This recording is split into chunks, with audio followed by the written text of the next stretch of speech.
Então, agora sim, formalmente aberta a reunião do Conselho de Governança, Compliance e Diversidade de março, aqui da Associação Comercial. Eu queria agradecer muito a presença do Fernando Pecorato, da Waterlog, e do Dani de Klikmanas, que trouxe ele aí, que é um entusiasta da tecnologia, da inovação, da competência humana aí. E o Paulo Millet também, que é o nosso querido presidente do Conselho de Educação, especialista em tecnologia e um apaixonado pelas boas ideias e um otimista de plantão, como eu estava falando aqui, grande animador da gente aí todos os dias. Eu aprendo muito com o Paulo, sempre.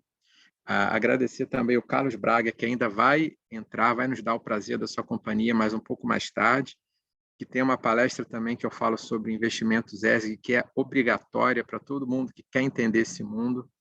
E realmente é um show à parte, né? Então, só tem craque aqui hoje, né? Agradecer a presença de todos, estou vendo o André Ferreira aqui da Waterlog também, as pessoas entrando. Dizer que, Cecília, não sei se você pode colocar o folder de hoje, né? E logo após eu já vou fazer a propaganda do folder da nossa próxima reunião, que vai ser 14 de abril, não vai ser numa sexta-feira, como costuma acontecer. Então, hoje, olha aí, nossa agenda está agenda de gala, né? Realmente vamos começar com o Fernando, passando pelo Paulo e por último o Carlos. Não vai ser nessa ordem, mas eu tenho certeza que todos os assuntos estão intimamente relacionados e que hoje a gente vai ter muita coisa aqui, muitas pontes vão ser feitas, aí, muitos negócios vão ser pensados para a gente avançar nessa agenda positiva, né? Então, teremos a governança hídrica, que é a Agenda 2030, o Fernando Pecorato. Depois a gente sobe a lista aí das palestras, né? Invertendo um pouco a lógica do que está aí no convite, para o Metaverso e a Agenda 2030, com Paulo Millet. E finalizamos com a Agenda 2030, Investimentos ESG, no Carlos Braga. Sempre lembrando que a gente também trata aqui nesse Conselho de Compliance, de Diversidade. E aí, Cecília, se você puder já passar para a apresentação que vai ser da nossa próxima reunião, para a gente fazer um aviso aqui, um pequeno aviso, o que vem por aí em 14 de abril de 2023, também recheado de craques aí, na nossa próxima reunião. Aqui eu quero agradecer muito o Carlos de Praga também por ter feito a ponte. A gente fala muito de ponte aqui, né, Dani? Com a Adriana Malgeri, a quem eu tive a honra de conhecer em Minas, minha terra natal, e onde lancei meu livro, o último livro, Decisões Conscientes, Empresas Resilientes, na sede da Associação Mineira da Indústria Florestal. A partir dali, a gente criou uma agenda positiva. Então, na verdade, a gente está falando de um seminário em abril, Agenda Positiva de Governança, onde a Adriana vai nos brindar aí com a agenda positiva da governança florestal, e eu tenho certeza, Paulo, que a gente vai ter excelentes notícias da indústria florestal, porque eu já pude pegar um pouco de spoiler quando eu estive lá no final do ano passado, né? Temos outro craque, que é o André Martinez, que está na estrada há muito tempo falando de compliance bancário, e a gente tem o caso da Americanas, a gente tem vários casos aí fora, mais recentes, menos recentes, né? O Deutsche Bank, a gente tem muitos casos aí. E o André Martinez, que é o procurador da Fazenda Nacional e superintendente de compliance do Banco Itaú, e o livro dele esgotou em várias edições aí do compliance bancário, vai nos dar o prazer também de tratar desse assunto, e que tem tudo a ver com LGPD, com proteção de dados, com criação de dados e armazenamento na nuvem. Tenho certeza que o Paulo vai chamar o pessoal dele do conselho para ver, né, se de repente até o Bloá vem nos prestigiar, para ouvir o Teonácio, que tem uma empresa aí, a Tavtec aqui do Rio, que presta serviços para óleo e gás, presta serviços para vários elos da cadeia da indústria de serviços, e que também tem boas notícias para dar para a gente nesse ramo aí.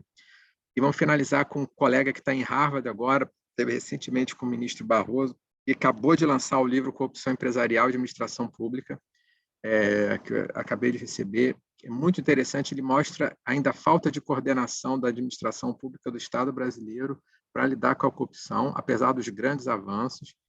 E então, a tese dele mostra como é que a gente pode melhorar essa coordenação vencer esse desafio da coordenação ou da descoordenação. E ele vai falar muito melhor sobre isso. Dia 14 de abril, sexta-feira, às 10 horas. É uma sexta-feira mesmo, Cecília? 14 de abril? Tem que até ver. É a segunda sexta-feira do mês. Tá. Então, 14 de abril, sexta-feira, às 10 horas. Então, todos já convidados podem fazer a sua inscrição no link, que vão receber depois a confirmação. E agora vamos passar o que interessa, né? Feito essas comunicações, eu já passo a palavra para o Fernando Pecorato, da Waterlog, que traz soluções, né, para esse grande desafio aí, que tá dentro da Agenda 2030, né, que a gente lidar com a escassez, ou como ele falou, às vezes é a abundância, né, de água, falta de água, o excesso de água, como é que a gente lida, como é que a gente cria dado, cria evidência, cria informação melhor para lidar com esse recurso que é essencial, né, cada vez mais para a gente. Muito obrigado pela presença, Fernando Pecorato, é um prazer lhe conhecer, a palavra é sua. Humberto, eu ia pedir a licença para você de eu fazer só uma pequena introdução para o Fernando em seguida. Claro, Dani. Tá bom? Você que é o grande Cicerone e você que é o responsável por essa aproximação e pelo Fernando estar aqui, por favor, a honra é sua.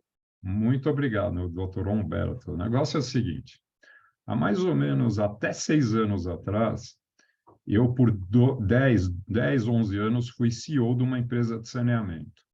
E o saneamento, ele tem um cenário que ele é um cenário da água, que abastece a população, e o esgoto.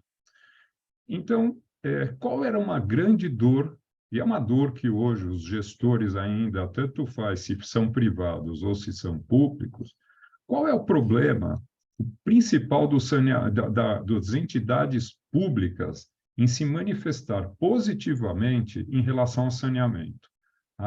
Saneamento não dá voto. Saneamento é obra enterrada. Mas não, está completamente errado isso. Por quê? Porque o saneamento, a parte de esgoto não bem feita, ela tem um impacto na saúde muito grande. E hoje já tem grandes estudos. Cada $1 que eu invisto em esgoto, eu economizo 4 na saúde. Então, é muito grande essa dor. E a outra dor é a dor do Brasil ter chuva durante grande parte do ano. Nós temos água, nós botamos esta água nos reservatórios e a água é tratada, ou seja, se coloca produto químico e elas praticamente não chegam na sua totalidade na residência das pessoas. Então, o Fernando vai agora falar sobre a Waterlog, mas eu quis fazer essa introdução para contextualizar a todos qual é o problema que nós temos no saneamento e que a Waterlog vem para resolver o capítulo água. Tá bom? Pessoal, muito obrigado e é um prazer estar nesse conselho. Eu já tive aqui pelo Ibracem e agora eu volto com a Waterlog. Muito obrigado, doutor Humberto. Fernando. Excelente, Dani. Muito bem lembrado. Essa introdução foi muito proveitosa aí. Eu tenho certeza agora que o Fernando vai dar um show aí. Fernando, com você. Bom dia a todos. Primeiro, obrigado, Humberto e a associação pelo convite. Eu estou realmente honrado de estar participando aqui com vocês hoje e poder dividir um pouquinho da Waterlog que a gente vem desenvolvendo aí já há 2 anos e meio, né? Eu posso dividir a minha tela, então, com vocês?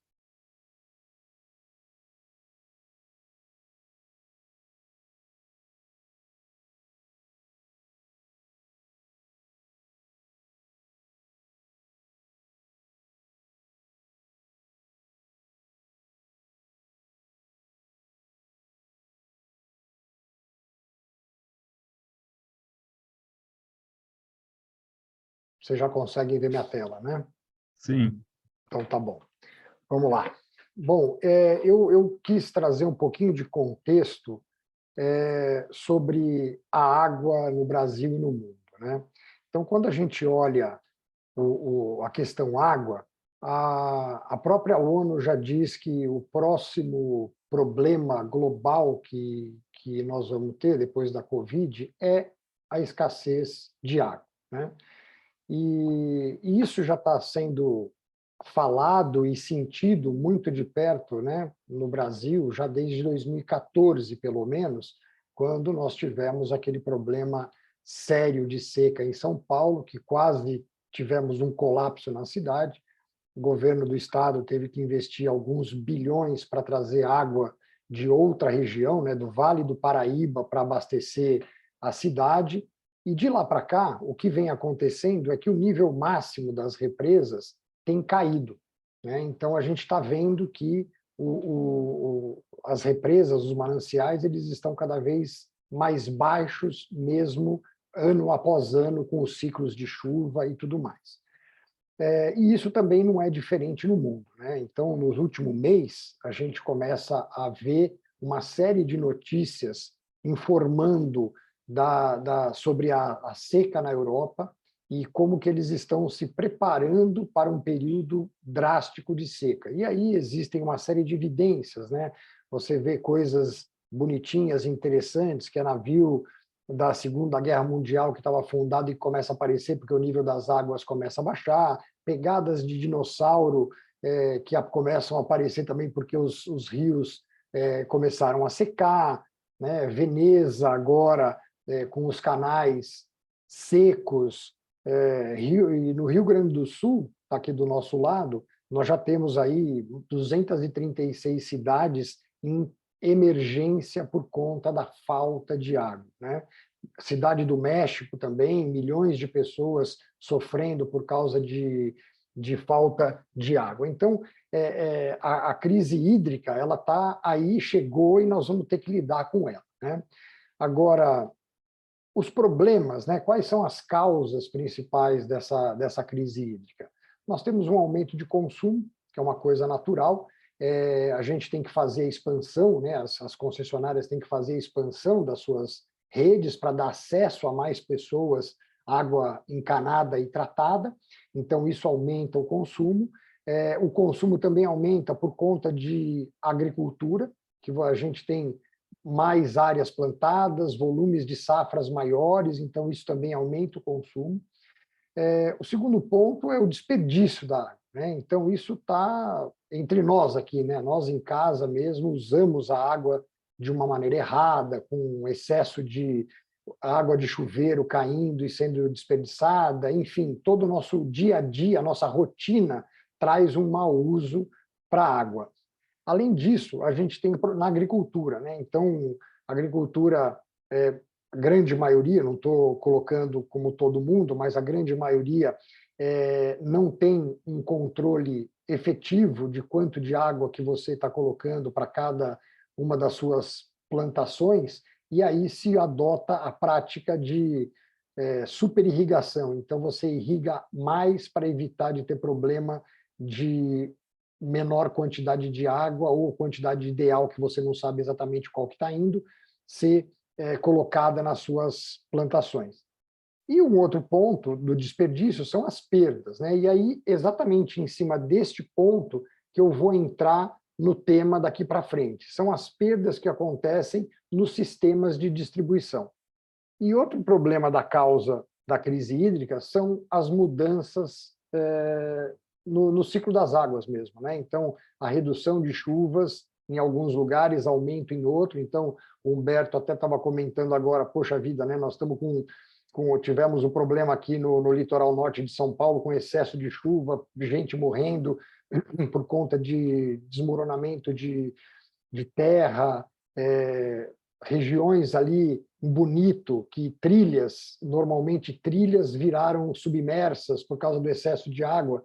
E no Rio Grande do Sul, a gente com 236 cidades, com uma total seca em estado de emergência, né? Então, a mudança climática que traz a alteração desses ciclos da chuva. Para deixar todo mundo na mesma página, eu trouxe aqui como que é o sistema de abastecimento implementado hoje em qualquer lugar, né? a gente tem esses 6 grandes blocos, então os mananciais, que são os locais de onde nós captamos a nossa água, o sistema de captação, que são bombas e dutos para fazer a retirada da água desses rios, lagos, etc., para mandar para onde está o consumo, né? Então, você tira essa água, joga nos dutos de adução, que são tubulações com diâmetros maiores, com calibres maiores, que levam a água, então, dos mananciais até as estações de tratamento. E essas estações de tratamento processam aquela água para deixar ela com características de potabilidade e, depois de tratada, elas são armazenadas em reservatórios. Destes reservatórios, aí a gente entra no sistema de distribuição, que é uma malha de dutos enterrados pelas cidades, que são os dutos que trazem água até as torneiras das nossas casas. Tá? E o sistema de distribuição como vocês podem imaginar, é um sistema extremamente complexo, são muitas derivações, muitas tubulações, para levar essa água aos consumidores. Para vocês terem uma ideia, nós temos aqui no Brasil mais de 720 mil quilômetros de redes de água no processo de distribuição. E aí, olhando essa parte do sistema de distribuição, a gente olha para os números oficiais do CENIS, que diz que o Brasil perde, em média, 40% de toda a água captada, tratada e distribuída. Então, esse volume é um volume enorme, é uma quantidade muito considerável. Então, você imagina que tudo que é captado, só 60% chega no consumidor, o resto é perdido nesse sistema de distribuição. E isso traz um prejuízo financeiro muito grande para esse setor e um prejuízo social enorme, né? Porque você está deixando de ter água para muitas pessoas por conta dessas perdas.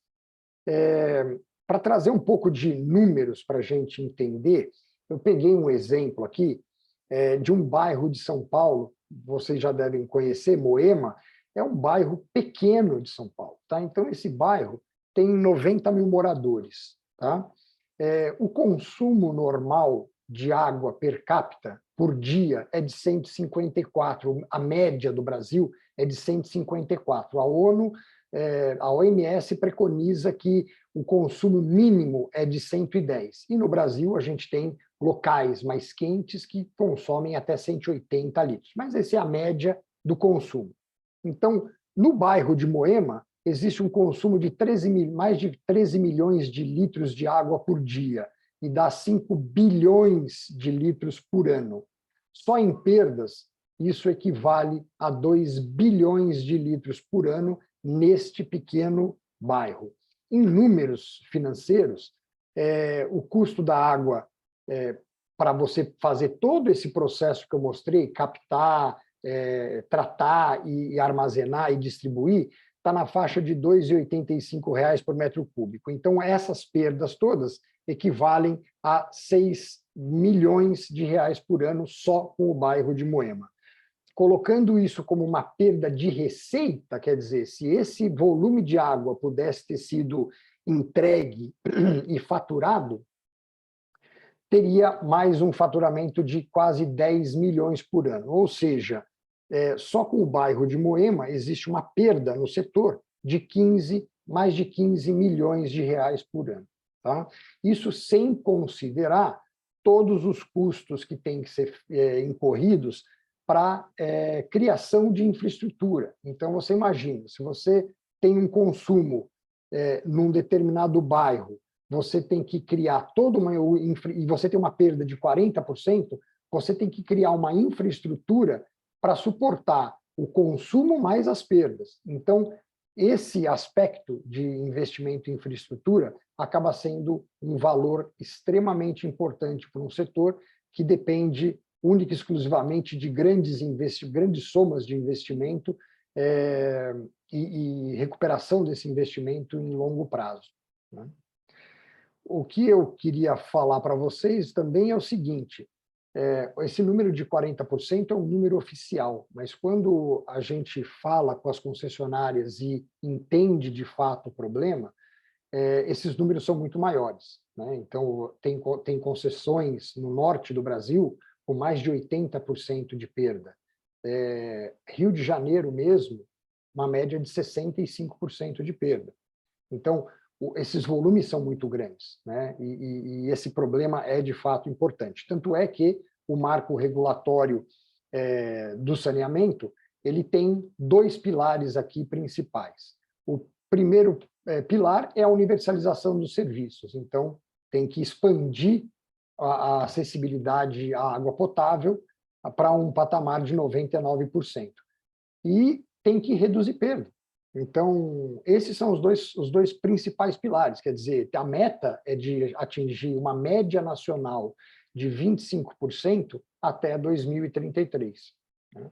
E até tem essa portaria 490, que diz que qualquer concessionária que queira ter acesso a um capital subsidiado da União precisa ter um plano de redução de um plano de redução de perdas ou perdas ao redor de 25%. Então, o tema perdas, ele realmente é importante e está, inclusive, marcado ou colocado ou tendo um highlight no marco regulatório. Tá? Mas, tá bom, olhando esse cenário todo, nós fomos descobrir se o problema na distribuição é tão sério e causa tantos problemas, por que isso não é resolvido? Né? E a gente viu que não é resolver a perda, é identificar a perda que, de fato, é problemático. Então, você imagine uma rede de distribuição com 720 mil quilômetros de dutos espalhados, enterrados pelo Brasil inteiro, e você tem que identificar onde estão essas ligações, esses vazamentos. Né? E hoje, a forma como é feita é através de um profissional chamado geofonista, que ele tem um estetoscópio amplificado e que ele, pelo ruído, ele identifica onde que está passando uma tubulação de água na rua e depois ele tem que identificar um ruído e saber se aquele ruído é de um fluxo normal de água, é de um desvio de água de caminho, por causa de uma curva, um T ou alguma coisa parecida, ou se é um vazamento mesmo, ou até uma interferência da rede elétrica ou da rede de esgoto. Então, o profissional é um profissional que tem que ser muito treinado, ele tem vários anos de treinamento, várias certificações que tem que tirar até chegar no ponto de ir para a rua, e quando ele vai para a rua, ele tem que ter experiência e, de qualquer forma, é um processo muito subjetivo. Né? E o que a gente tem visto por aí é que o grau de assertividade, em muitos casos, é de 20%, 20% a 30%. Então, é um problema sério. Né? E além disso, né, as concessionárias acabam deixando de ter informações estratégicas para que elas olhem o contexto geral das suas redes de distribuição e consigam se planejar para efetivamente reduzir as perdas. Né? E a gente falou assim, bom, tá bom, então se esse é o problema, se a identificação é o problema, o que traria um resultado e que sanearia as dores que esse mercado sente? Então a gente falou, vamos fazer um sistema, um smart grid da água. Então vamos fazer com que as tubulações da cidade sejam monitoradas 24/7 e a gente consiga, em tempo real, dar a sinalização de onde que os vazamentos estão efetivamente ocorrendo e quando ocorrer um novo vazamento, ele, no mesmo momento, ele informa a concessionária para que as ações possam ser tomadas. Então, com isso, nós desenvolvemos um sistema que é baseado em IoT, estádios inteligentes. Então, nós temos esses dispositivos, que são essas caixinhas pequenininhas aqui, que dá para vocês verem aí, que está com o fundo aqui, mas é uma caixinha pequenininha que ela vai amarrada ao lado dos hidrômetros, né, que são os contadores de vazão de consumo que existem na entrada de cada uma das residências, né? Então, ele fica posicionado ali e ele capta os sinais de vibração e manda isso para a nuvem, onde a gente tem uma série de algoritmos que vai dizer, olha, isso aqui é um vazamento mesmo, se for vazamento, ele calcula qual a distância que esse vazamento está em relação ao dispositivo e depois mostra num mapa para a concessionária aonde que estão os pontos de vazamento. E aí a concessionária consegue se planejar para, de fato, conseguir reduzir as perdas. Isso aqui é um pouquinho de como o sistema funciona. Então, você tem uma tela, aí, um dashboard com os pontinhos vermelhos no mapa, que são os pontos aonde efetivamente existem vazamentos, né? E, a partir daí, você tem uma série de ações, você pode controlar o reparo, saber mais informações a respeito deste vazamento, que retorna para o algoritmo e se autoajusta num sistema de auto-ML. Então, esse é o sistema que nós desenvolvemos e a gente vem colocando isso em homologações em alguns grupos, em grandes grupos, e eu vou mostrar para vocês agora um pouquinho do que alguns exemplos de vazamentos que nós detectamos para vocês entenderem como é interessante, porque os geofonistas acabam varrendo a área, eles acabam não encontrando os vazamentos, porque o negócio deles é uma coisa de produção, né? Então o cara tem que ser rápido e varrer quilômetros por dia, e com isso ele perde a eficiência. E vazamentos importantes e até vazamentos menos importantes que a gente consegue identificar, e com isso a concessionária consegue ser mais eficiente no seu trato de manutenção.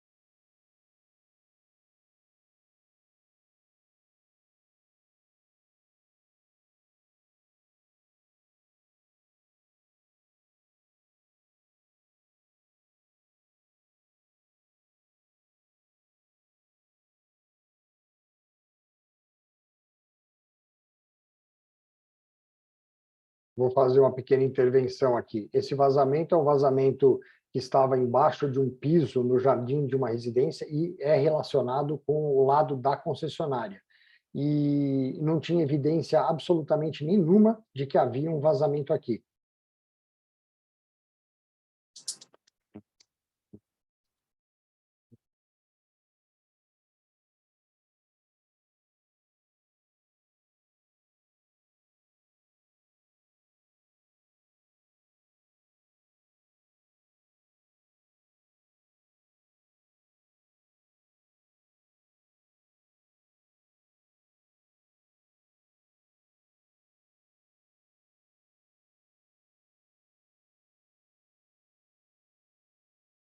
Esse também é um vazamento pequeno que não tinha nem jeito de ser identificado pela audição do geofonista, bem pequeno, que também na área da concessionária, e a tubulação estava arrumada, ajustada com uma câmera de pneu amarrada no vazamento, e estava com um vazamento muito pequeno, como vocês puderam ver ali no vídeo, e que isso é muito difícil de se descobrir.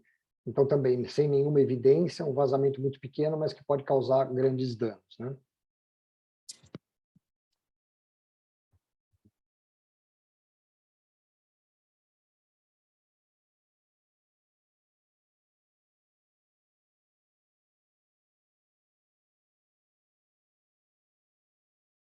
E esse último vazamento é um vazamento de grande porte, que pela próprio local que ele estava ocorrendo, você vê que estava a 1,5 metro de profundidade, não tinha evidência nenhuma em cima.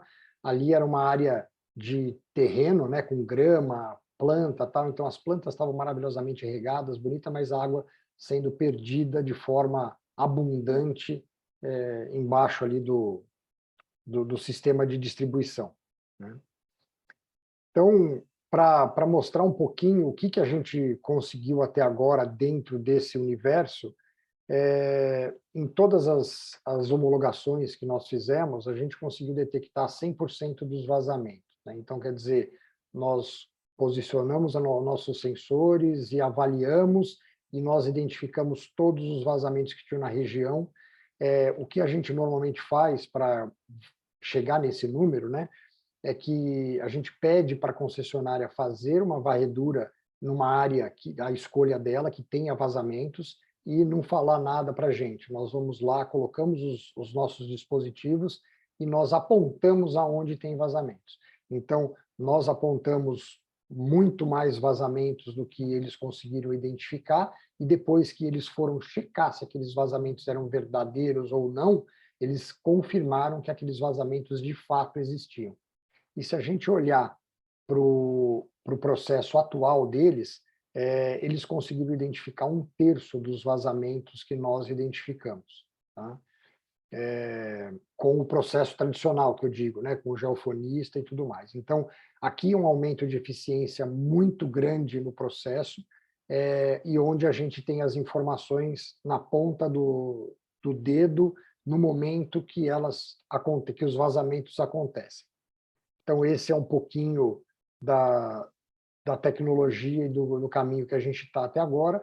O que a gente está fazendo neste momento, né, como o Humberto falou, é uma startup, o Dani também falou, é uma startup, nós já estamos há 2 anos e meio desenvolvendo tecnologia e validando, e agora nós estamos no momento de negociações de contrato para efetivamente colocar esse sistema em produção em larga escala, porque a nossa ideia é ter todas as cidades monitoradas 100% do tempo, tá bom?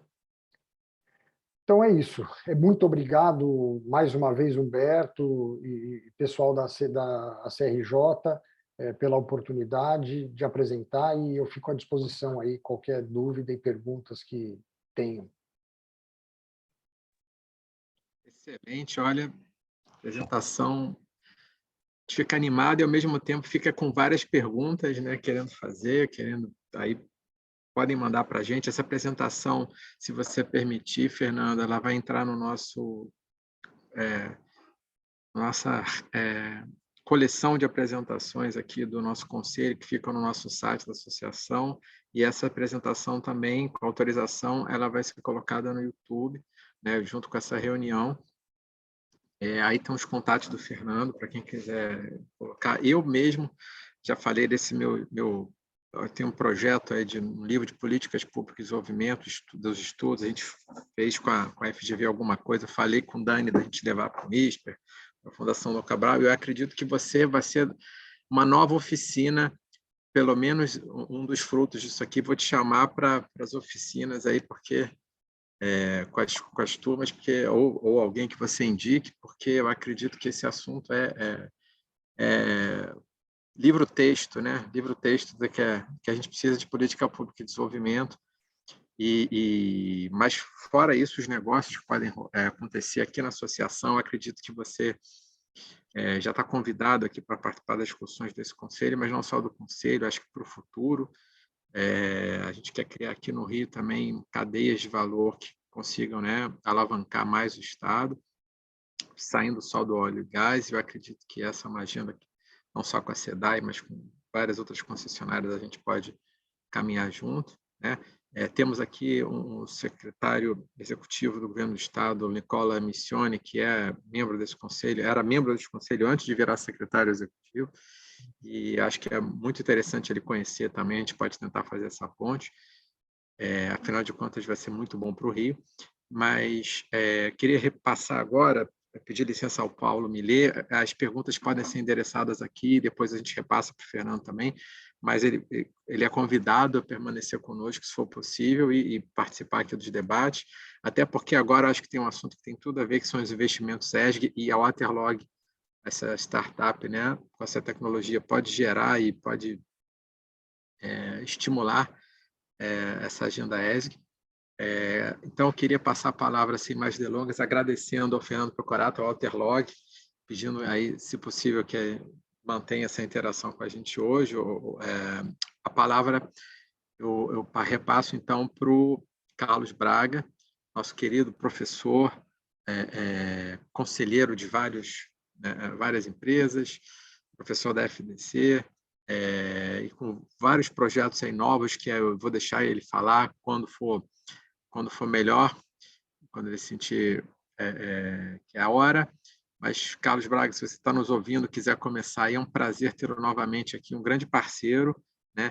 E a gente sempre aprende quando ouve você também a falar dos investimentos ESG aí, e dessa história, né, que foi criada no mercado financeiro, que se espraiou, né, Carlos?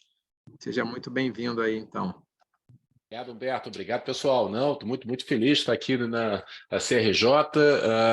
Fundação Dom Cabral remete um pouco a Minas Gerais e atividades do mercado financeiro, Rio de Janeiro também, mas muito em São Paulo. Mas eu sou carioca, então estar aqui nesse fórum é um orgulho, fico muito satisfeito pela lembrança do Humberto e poder debater esse assunto dos investimentos ESG, que também tem tudo a ver com a nossa cidade maravilhosa, é um hub para esse tipo de assunto também. Vamos falar um pouquinho disso e vou fazer no formato de apresentação, como os colegas, para a gente poder ajudar a encaminhar o assunto da melhor forma possível. Pergunto se subiu a minha tela aí, Humberto. Subiu? Subiu aqui. Sim, eu vejo. E ficou grande, né? Ficou grande, né? Ficou. Bom, vamos lá. Então, pessoal, vou falar aqui sobre o olhar do mercado financeiro sobre o ESG, sobre o ESG. Vocês já viram que eu já comecei animado, botei ali o mundo sendo comido pelas engrenagens, momento, senso de urgência, e, ao mesmo tempo, uma imagem de esperança do lado direito, que é a sede da ONU, toda iluminada no dia que fechou o Acordo de Paris, com os 17 Objetivos do Milênio, dos Sustentáveis, os ODS. Então, vou passar um pouquinho por essa história, sempre um copo meio cheio, meio vazio. Vou tentar trazer vocês um pouco do contexto, por que nós estamos nesse momento, para onde é que nós estamos indo, e o papel de cada um de nós nessa agenda, né? Eu sou professor de uns anos para cá, caminhando aí para 10 anos na Fundação Dom Cabral, iniciando na área de finanças, mas eu sou banqueiro de investimento. Falando de ESG, tem algo errado, Braga. Banqueiro de investimento não fala de ESG, pô, fala de IPO. Quase sempre na minha aula eu pergunto para a turma, quando inicia a aula, se trouxeram HP12C. O cara está esperando um abraço, que eu vou lá abraçar todo mundo, falar do propósito, e eu começo com HP12C, porque esse assunto é finanças, isso aqui é taxa de retorno, isso aqui é gestão de riscos. Quem está achando que é uma conversa de propósito, capitalismo consciente, está na palestra errada. Eu vou falar daqui a pouco nisso, é parte. Geralmente no final eu dou um abraço em todo mundo, mas no final, o início é grana, é finanças, e tem a ver com a minha carreira. Eu 20 anos de Banco Real, trabalhei com o presidente Fábio Barbosa, hoje presidente da Natura. Lembro que em 2003 estava debatendo lá na diretoria do Banco Real financiar ou não a nossa Souza Cruz, referência de mercado, se cabia ou não na visão do banco. Na época chamávamos de sustentabilidade. Essa agenda avançou, eu trabalhei nos últimos anos com esse tema em vários fóruns. Os últimos anos em destaque no Banco de Desenvolvimento de Minas Gerais, o BDMG, onde foi feita toda uma estratégia ESG, que foi muito bem sucedida, e hoje, que recebeu alguns prêmios, que eu vou tangenciar aqui na minha conversa, e hoje, entre algumas funções, conselhos e parte acadêmica, recentemente, era o que o Humberto estava comentando, estou assumindo aí um aconselhamento, consultor sênior do BID para a área de infraestrutura sustentável. Então, estamos nessa mesma praia, mas sempre com algum cifrão verde, não necessariamente dólar, para falar desse assunto. Por quê? Porque o termo ESG, o termo ASG, nasceu numa reunião de banqueiro. Não foi uma reunião ambientalistas reunidos em Paris ou em Copenhague. Foi uma reunião na sede da ONU, em 2004, com representantes de 20 instituições financeiras. A sacada do Kofi Annan, que é muito pouco citado nessa história toda de ESG. A gente lembra do Larry Fink, aqui no Brasil do Fábio Barbosa, ninguém lembra do Kofi Annan. O Kofi Annan, ele teve a sacada. Ele chamou em 2004, acho que ele viu aquele filme do Watergate, aqui tem idade suficiente para ter visto o filme do Watergate. Todo mundo lembra lá que os repórteres estavam perdidinhos. Como é que eles achavam o fio da meada? E aí, numa cena famosa lá na garagem, um informante chega, não quer contar a história toda, mas fala, follow the money. E no follow the money, o cara tiraram... Mesma coisa aqui. Ele foi lá, chamou 20 presidentes de instituições financeiras, que na época eram responsáveis por 6 trilhões de dólares, mais ou menos na época 10% da poupança mundial, e falou o seguinte, pessoal, precisamos que vocês incorporem na agenda de vocês esses aspectos, não apenas o cash flow. Vocês têm que olhar aí aspectos sociais, de governança e ambientais, porque o mundo não está indo bem, não. Se vocês não levarem isso em conta nas suas análises, nós vamos ter problema por uma série de razões. Essa turma embarcou na mandala social, direito do trabalhador, impacto na comunidade, responsabilidade com clientes, saúde e segurança. Quem bebe vinho, essa semana está sabendo o que é que eu estou falando. Quem não é do vinho não sabe. Foi lá no ambiental, foi falar de pegada ambiental, uso de recurso, poluição. Brasil, né? Tivemos um assunto grande, ambiental, Brumadinho, Mariana. E governança, direito do acionista, gestão de risco, transparência fiscal, anticorrupção. Opa! Está me lembrando de alguém. Lava Jato.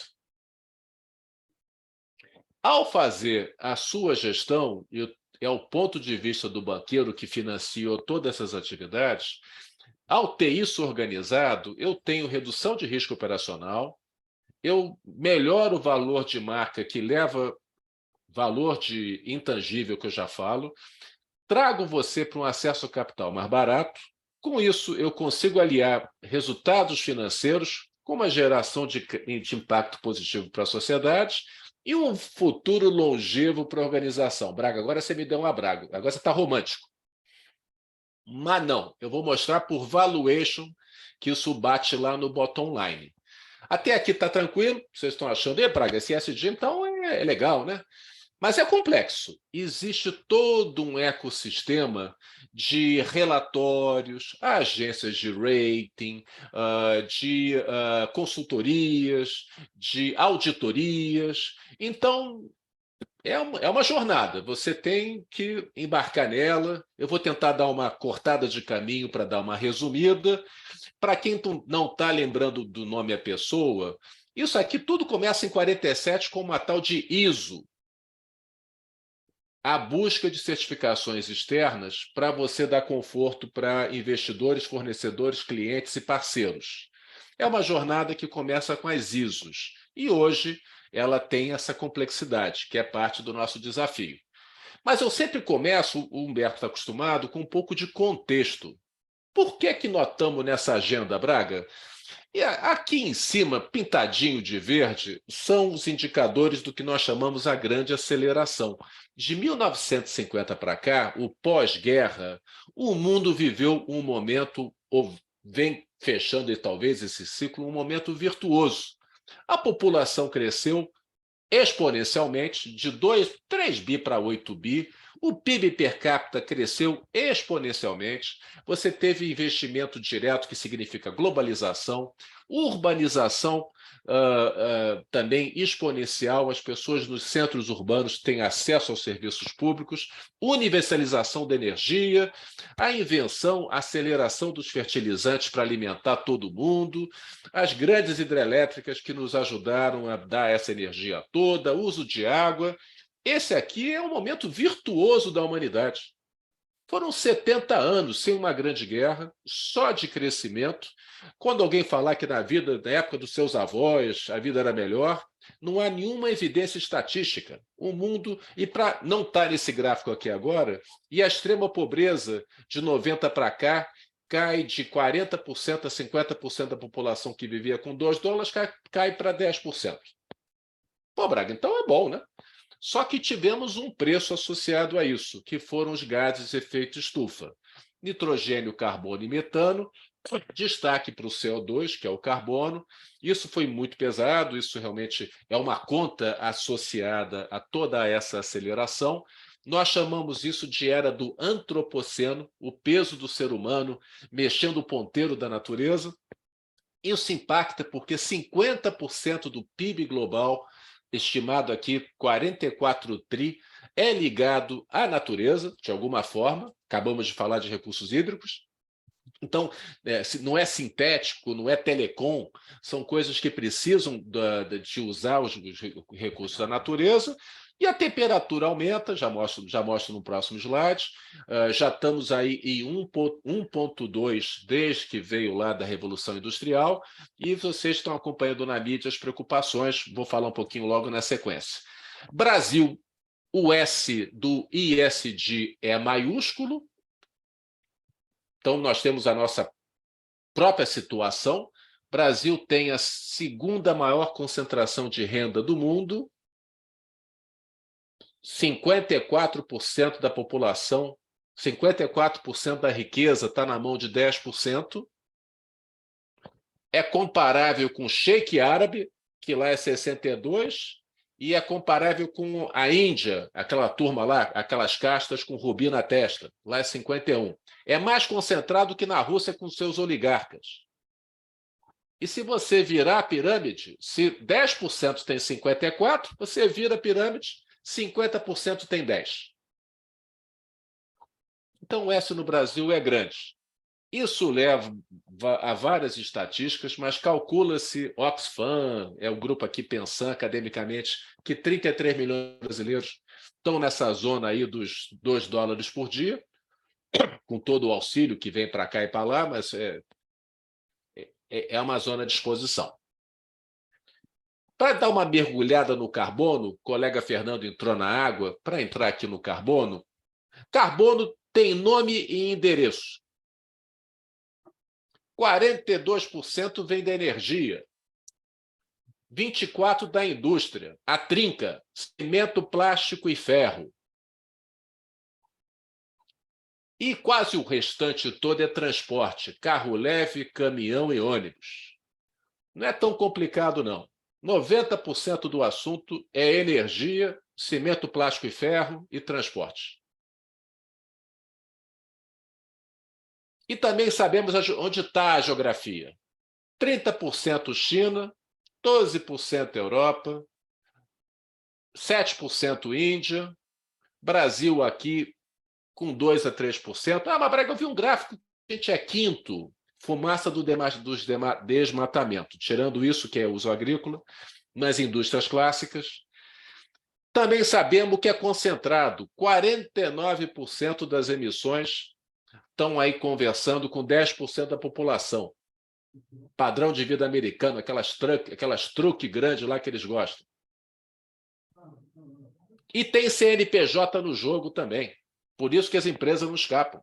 100% das empresas, essa trinca aqui, 71% das emissões. Ah, Braga, isso aqui é a turma da China, né? Não. A Shell tem 1,7%. A Eletrobras lá da Alemanha, que é a RWE, tem 0,5%. Petrobras tem 0,5%. Você chega no CNPJ. Por isso que as empresas aparecem. E, Braga, qual é a consequência disso? Em 2070, 2% de aumento de temperatura, estou com 1,2%, estou a caminho desse 2%. Vocês ouviram falar na imprensa que é tentar ficar em 1,5%. Digamos que bata 2%. Há uma conta que você chega em 2050, depois você vai baixando. Mas se bater 2%, toda essa região aqui cinza escura ou fica inabitável ou quase inabitável. Calcula-se de 200 a 400 milhões de pessoas vão se movimentar. Lembra aquela turma que sai da Síria, que sai da Ucrânia, que já é toda uma questão complicadérrima? Imagina 400 milhões. PIB global, se fizer direito, 0,5%, 1% cai. Se fizer errado, cai 5%, se fizer mal feito, cai 10%. Pobreza extrema sai de 10%, volta para 30%. Essa é a agenda dos nossos filhos. Pela primeira vez, os mais jovens veem um futuro mais negativo do que a geração anterior.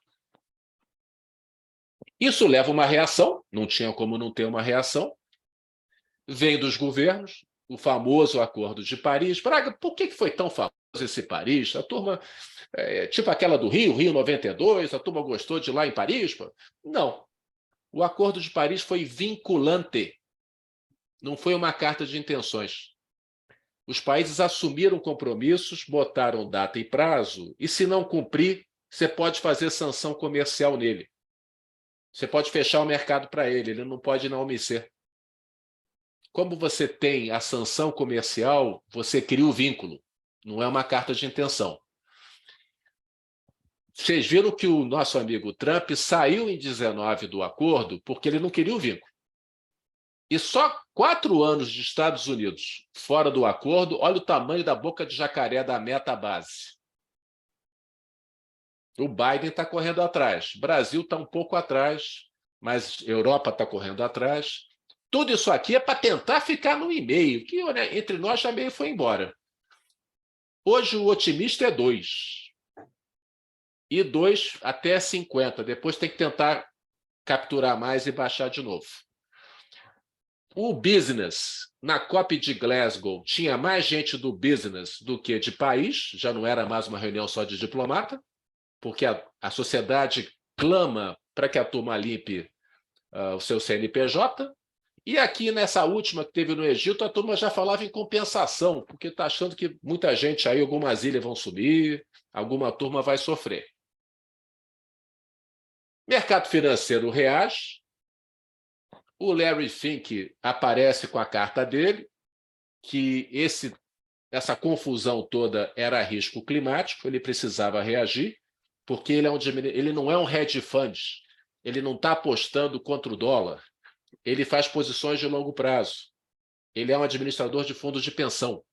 Então ele precisava trazer essa agenda. O presidente Jamie Dimon, do maior banco do mundo, JP Morgan, foi na mesma onda. Aqui no Brasil, Santander, Bradesco e Itaú pularam pela primeira vez numa iniciativa conjunta, porque até então só se encontravam na Febraban. CVM e B3 vão atrás, exigindo que as empresas listadas se pronunciem. Banco Central foi nos bancos para ver se está incorporando risco. A SEC americana bateu nos fundos que falavam que era verde, mas era greenwashing. Investidores exigem critérios cada vez maiores e alguns especialistas estão falando que isso é custo. O professor da Madoran falou que as empresas estão querendo virar igreja, que eu respeito muito ele, mas discordo nesse ponto. A revista Economist falou que tem que botar toda a energia só no climático, que não tem grana para fazer tudo. Mas o mercado anda. Se não for pelo amor, vai pela dor. Regulação. Está vindo em camadas. Dessa vez não é os Estados Unidos que puxa a fila, não. O Vale do Silício lá puxou o TEC. Quem puxa o ISD é a Europa. Vem tudo da Europa aqui, mas para vocês verem as grandes cores. Aonde está azul escuro, a turma está avançando. Inglaterra lidera, Brasil acompanha. A gente está sempre 18 a 24 meses da melhor regulação, mas o Brasil está fazendo benchmark com a regulação. Esses países aqui, Brasil não está mal posicionado, não, estão se regulando para poder seguir com essa agenda, que conversa muito com inovação, o motor do ISD.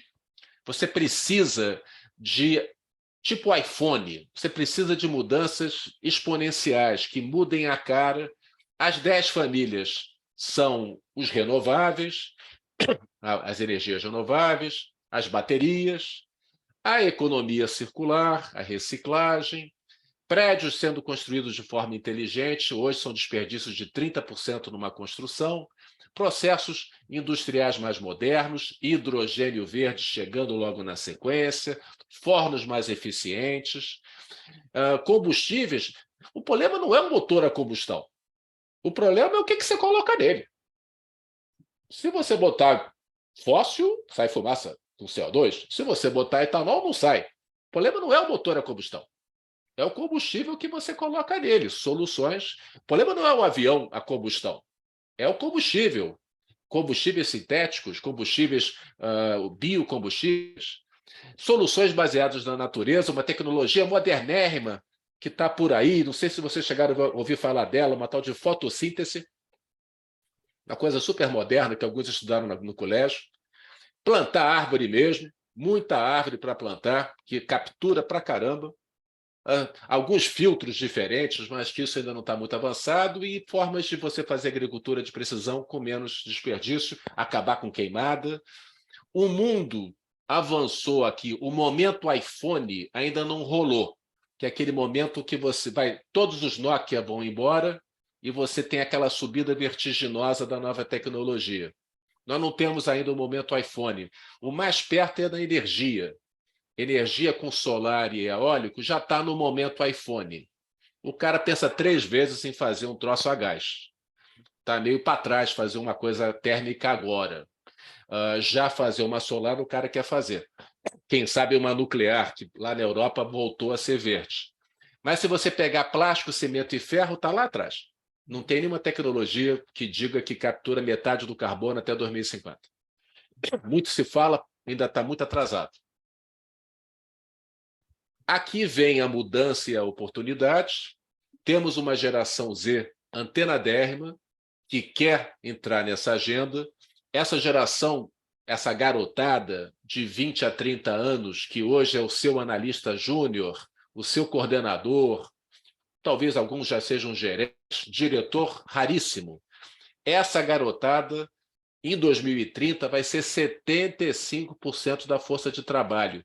40% dos gestores serão caras de 25 anos hoje, 30 anos hoje. E essa tropa, ela confia em empresas que têm uma pegada ambiental, elas recomendam produtos, elas trocam de marca, elas compram produtos que têm uma pegada ESG, mas pior, elas boicotam. Mamãe, esse suco de uva eu não quero mais não, mamãe. Eu vi no jornal que essa marca aí, mamãe, essa marca eu não quero mais.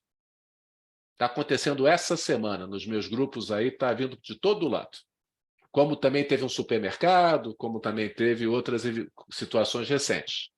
Braga, esse é papo de europeu, Braga. Esse assunto é de europeu, não tem nada a ver com o brasileiro. Eu estou preocupado com essa. Eu quero comprar de companhias que protegem o meio ambiente. O maior índice é na China. Você achou que era na Alemanha? É na China. Vou te dizer por quê. Lembra a Olimpíada de 2008? Aquele famoso Ninho do Pássaro? Aquele estádio? 1 ano antes, a Globo foi lá filmar. Tentou mostrar o Ninho do Pássaro, você não conseguia ver.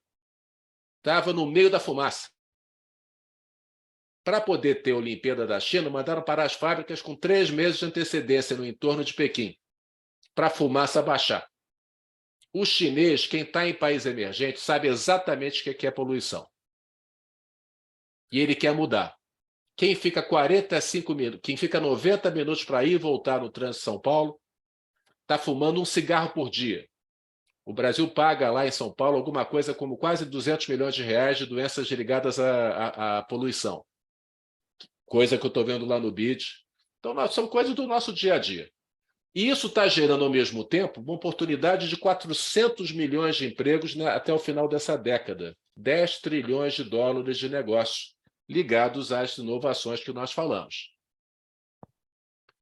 Já viu que tem calculadora fazendo conta.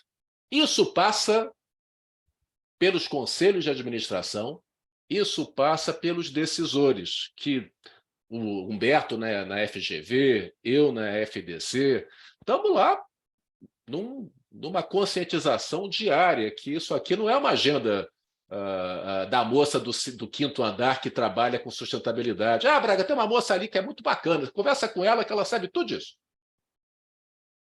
Aí aparece uma vez a cada 3 meses na reunião, fala meia hora, preenche uns 2 relatórios.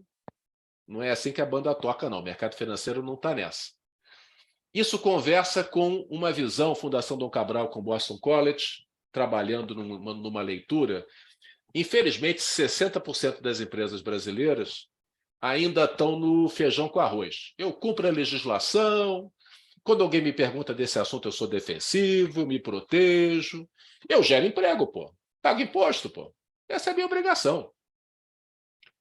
Transformador, visionário, mudar mercado, definidor, fazer aliança, ser transparente, enfrentar essa agenda, só tem uma no Brasil, segundo a nossa análise na Fundação do Cabral, chama Natura. E tem uma turma no meio aqui, que são estudos de caso do nosso e-book, eu mostro mais à frente alguns casos. Bom, não vou sair daqui sem falar do S e da diversidade e inclusão. Senhores, é estatístico. A McKinsey está nessa agenda desde 2015. Parabenizo a consultoria McKinsey, que faz um estudo desde 2015, recente 2020, para a América Latina, 700 empresas, dos quais 293 brasileiras, mostrando que tem vínculo estatístico, que empresas que têm equipes executivas diversas chegam a ter performance superior em 31% para aquelas que não têm diversidade. O Brasil não está bem na foto. Aqui, das 293 empresas pesquisadas, apenas 30%, 32% tinham mulheres na alta gestão. E setorialmente, indústria, você achou que tecnologia era diverso e inclusivo? Nada disso. Super masculino. Meu filho está lá estudando tecnologia com 20 anos numa turma em São Paulo da ESPM, 33 na sala, 4 mulheres. Silicon Valley, você está achando que lá é tudo moderno, todo mundo lá está diverso, inclusivo? Nada disso. Só homem, tudo branco. Estudaram nas mesmas escolas, tudo cupincha. Diversidade e inclusão baixíssima. Banco, saúde, mais ou menos. Performance, tem estatística a todo lado. Grana, 35% da população mundial já tem algum recorte ESG. Não necessariamente está excluindo tudo, mas foge dos setores controversos. Essa estatística do 35 já se calcula que vai chegar perto de 50 no relatório de 2022 da Global Sustainable Investment Alliance, o relatório é de 20. Mas recentinho, 22, 40% do dinheiro que entrou no mercado global, Global Bank of America, já entrou com recorte ESG. 12% dos fundos globais já estão com critérios ESG. Crescente. Bolsa Brasileira. Ah, Braga, é papo de Europa, né? Não. Nós temos o quarto índice mais antigo de sustentabilidade, que é o ISE, que era 35 empresas durante décadas. Esse ano subiu para 70. Toda essa tropa aqui, infelizmente tem Americanas aí, que está no meio dessa controvérsia. Pô, mas como é que ela pode estar aí? Preencheu bem os relatórios, conseguiu responder tudo. Não sei se foram lançamentos inconsistentes também no relatório, mas tirando esse assunto que é chato, é uma turma que está dedicada a trabalhar, são nomes que vocês conhecem, na agenda ESG, e o índice verde mostra que ao longo de 15 anos de índice, quase sempre ele teve à frente as empresas que tiveram a pegada ESG do que a média do Ibovespa. Então, também comprovação estatística de boa performance. Mercado de carbono, vocês acompanham, cada vez mais em voga, crescendo exponencialmente a nível global. É um mercado de 220 bi por ano, segundo a McKinsey. O Brasil, marcadinho aqui em amarelo, ele ainda está com a legislação em fase de análise. Basicamente, empresas europeias, americanas, ou mesmo brasileiras, mas por regulação na Europa, especialmente, precisam comprar carbono, crédito de carbono, que são projetos que você desenvolve para capturar carbono, para fazer fotossíntese, na sua grande maioria, que vão permitir que essas empresas possam operar nos seus mercados de origem. No Brasil faz-se muito, mas é um mercado muito pequeno. Hoje é 25 milhões de dólares. À medida que a gente for legislando e criando boa regulação, pode chegar a 1 bilhão, 2 bilhões no final da década, mas hoje ainda é muito promissor, mas ainda é muito pequeno. Eu, pessoalmente, tenho muita simpatia pelos de títulos verdes, que cresce exponencialmente, é onde as empresas captam dinheiro carimbado para colocar em projetos específicos, com pegada ESG. É um mercado que globalmente cresceu, aqui são dados de junho, não tem o ano 22 completo, mas no final de 21 já era um mercado que somava 1,2 trilhões de dólares. é um valor bem considerável. Esse valor aqui, mais ou menos 12% das emissões globais já são ESG. Mercado que no Brasil também cresceu. No final de 21 já tinha 120 emissões, muito focado na energia, no reflorestamento, mas o mercado crescente. Mercado, para dar um exemplo prático, em que você levanta o dinheiro, como o caso aqui da Boticário, para fazer processo de melhorar as fábricas, a pegada das fábricas com energia renovável. Ela levantou o Boticário no final de 20, R$ 1 bilhão para investir em 4 fábricas, para fazer a troca das fontes de energia e para melhorar a destinação de recursos. Emitiu o título a CDI mais 2,30, e à medida que ela vai entregando o projeto, a taxa vai caindo. Começa a 2,30, termina a 1,80. Num projeto de 1 bilhão, ela entregando as metas, ela economiza 15 milhões de reais, que ajuda a melhorar a TIR do projeto. Esse é um título verde, tão simples quanto isso. Muito para fazer. É só levar o caso lá que os bancos estão fazendo, os investidores estão comprando. Mas se eu não estou convencendo vocês pelo contexto, se eu não estou convencendo vocês pelo dinheiro barato, vamos falar de risco, então. Questão geracional, a turma aqui dá... Ô, Braga, trouxe o príncipe o rei Charles com a Greta, pô. Questão geracional, o rei Charles é um conservacionista de longa data, a Greta representa a nova geração, preocupada com os 10 principais riscos que todo ano o World Economic Forum calcula para 2 anos e 10 anos. Nos 2 anos, tem polarização social, crise do custo de vida, tem guerra, mas quando você olha em 10 anos, todo o primeiro pelotão é risco climático, é risco ambiental. Junto com migração, acabei de falar de migração, por questões climáticas também, conflitos sociais, e tem guerra também no mapa, mas o pesadão mesmo, nos próximos 10 anos, é S e é E, ou o AS. Passa também por marca.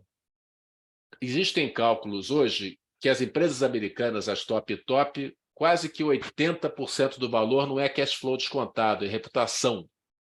McDonald's, Louis Vuitton, Samsung, Coca-Cola, Google. Lembra que antigamente a gente falava, pô, você sabia que a Coca-Cola, metade do valor é marca? Alguém já ouviu falar disso em alguma live de 10 anos atrás. Então fica sabendo, hoje 80% do valor das grandes lá é marca. Se você arranhar a sua marca, vai sofrer. Chamamos isso de intangível. E olha como elas arranharam. Desde os anos 80, escândalos os mais diversos. Nestlé teve problema com comida de neném, Nike com cadeia fornecedores tipo o negócio do vinho, British Petroleum estourou lá aquele campo lá no México, Volkswagen sofreu um Dieselgate pela frente, tivemos aqui a Samarco e a Vale passando pelo que passaram, e Uber, escândalos e mais escândalos. E agora somamos a isso os riscos climáticos, físicos e agudos. Estamos no meio aí do litoral norte. Condições climáticas, eventos cada vez mais frequentes. Ah, Braga, aquele negócio de Petrópolis, né? Que coisa triste. Acontece a cada 20 anos. Não. Cada década tem 3 Petrópolis, tem 2 litoral norte, um atrás do outro.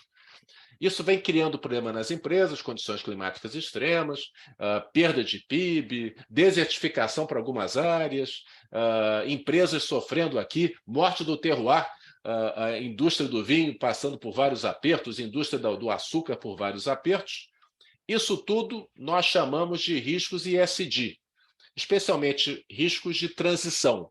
Mudar a regulação, mudar mercado, a sua reputação ser arranhada, mas riscos climáticos mesmo, riscos agudos, você está vivendo secas, inundações, enchentes mais frequentes, ou riscos crônicos, já savanizou, já desertificou.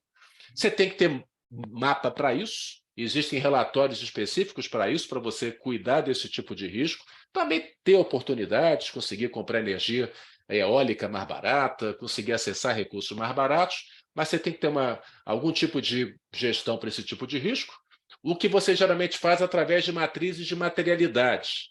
Você vai calcular o que é que impacta o seu negócio e o que é que o seu negócio impacta a sociedade, priorizando riscos internos e o que você causa para o externo.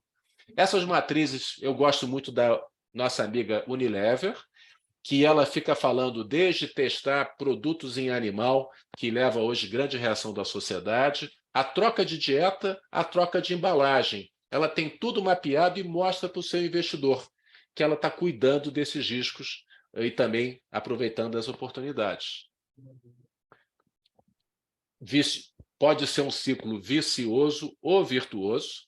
Você pode trabalhar nessa agenda, fidelizar clientes, reter talento, ganho de qualidade, desenvolvimento econômico, valorização de marca, ou você pode ir pelo outro caminho, perder reputação, protesto, o vereador vai te defender lá, efeito pior que a emenda, e você vai perdendo produtividade.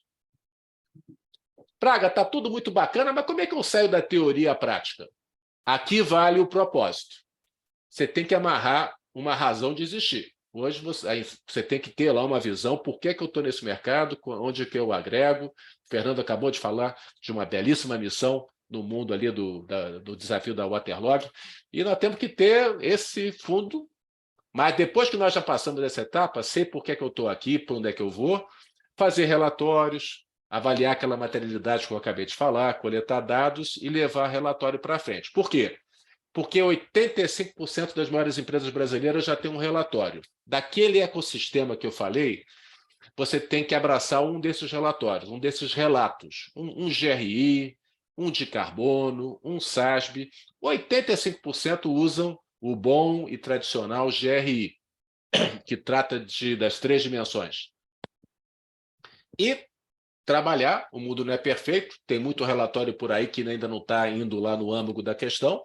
Os relatórios podem ser auditados, dependendo da circunstância, mas hoje, tão importante, ou cada vez tão importante quanto ter um relatório auditado por uma Big Four, é ter um relatório de sustentabilidade de um bom padrão internacional. Porque, senão, no afã de contar a boa notícia, você pode cair no risco do greenwashing. Pô, Braga, eu faço umas coisas bacanas na empresa, deixa eu contar.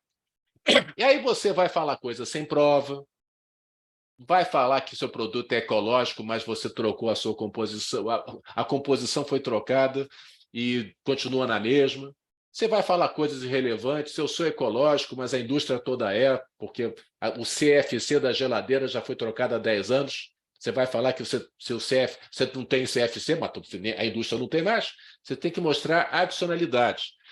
Não pode falar em verdade, não pode usar falso rótulo, não pode dizer porque tem menos açúcar no refrigerante que você não está fazendo mal, porque tem uma saladinha no cardápio que agora você virou saudável, que você é vegano, mas está testando em animal, e que sua moda é sustentável, mas está tudo indo para o lixão. Todo dia sai do Bom Retiro, em São Paulo, 7 toneladas de apara de têxtil, de modinha fast fashion. Enquanto que uma velha calça jeans, para que ter 38 jeans no armário, se com meia dúzia você toca a sua vida? Nova geração. Se for falar, se organiza para falar. Natura promete proteger a Amazônia, proteger direitos humanos e fazer circular. Tudo tem data, métrica e prazo e está linkado aos executivos. Pode ser até que peguem no greenwashing, mas é difícil. Está tudo lá sendo acompanhado ano a ano, da tal meta 2030 que eles têm, mapa 2030. Brasil, nós estamos inseridos numa oportunidade gigantesca por questão de tamanho territorial, população e PIB. Nós já somos um dos 3 maiores economias em potencial econômico, porque nós temos o tamanho territorial, nós temos a produção agrícola, nós temos o mercado consumidor e temos uma economia de porte comparável conosco, apenas Brasil, Chile e Rússia. Às vezes, se você baixa um pouquinho a régua, entra mais uns 2 países. A Rússia não está nos 3 se for com essas métricas, 5 milhões de quilômetros quadrados. Se você baixar um pouquinho, população, ela entra. Fica a Rússia, Brasil, China e Estados Unidos. Brasil, esse mapa aqui mostra o potencial de você poder fazer mais captura de carbono através de projetos ambientais. Brasil hoje já é a fazenda do mundo só com 30% do seu território, enquanto que a Europa e os Estados Unidos já usavam 70% do território. Brasil é o segundo em energia renovável. Então, se o Brasil já é a fazenda do mundo, podemos ser parte da fábrica do mundo, porque nós vamos conseguir fazer com menor pegada. E nós temos a indústria eficiente, a floresta amazônica, com todas as suas oportunidades. Estamos repletos de oportunidades. Mas, para isso, nós aqui, da CRJ, nós aqui, dos fóruns de decisão, temos que ampliar nosso repertório. Letramento, capacitação, na prática, ampliar repertório. Temos que estar antenado em fatos novos que estão se impondo. Mudança de hábito do consumidor, transparência, flexibilidade da forma de trabalho, como é que eu lido com isso? Ah, não gosto disso não, todo mundo aqui no meu escritório. Vai perder talento. Urgência para inovação, capitalismo consciente, as pessoas querem uma pegada diferente no capitalismo, saúde mental, essas metas do ODS da ONU, novas cadeias produtivas, diversidade e inclusão, porque dá lucro, ética da payback, evidência, ética e propósito, tema que eu tão caro a Humberto, tem usado essa frase de um tempo para cá, ética da payback. Ganhar cada negócio, olha, aqui negócio tem relacionamento não, viu? É o melhor preço todo dia, não vem com esse papo de relacionamento não, vem aqui que é o melhor preço. Vai ganhar quem tem melhor preço. Olha, primeiro aperto, a turma te esquece, torce contra você, no médio prazo, ética da payback. E, finalmente, ser resiliente, preparado, estar aqui que nem vocês, sempre antenados em mudanças. Bastante informação. Ofereço aqui o nosso e-book, isg.fdc.org.br, onde a gente discute alguns casos, Movida, BDMG, Vedacity, Irani, Fleury e Suzano, empresas antenadermas, inspiradoras, transformadoras. E, Humberto, muito obrigado pelo convite. Obrigado a todos. Carlos, mais uma excelente apresentação. Aí eu já falei aqui antes, não sei se você chegou a ouvir no começo, se você piscar, você perdeu. Tem que estar ligado, não pode nem piscar. Depois você hidrata os olhos. Mas essa também, né? O que eu peço para o Carlos é quase sobre-humano, que é falar sobre tudo isso em meia hora. É quase. E certamente eu passei mais uma vez 5 minutos. Peço desculpas. Nada, sem problema. Eu acredito que todo mundo ficou feliz. Já estou tendo sugestões do Cláudio, também chamar a Embraer X aqui.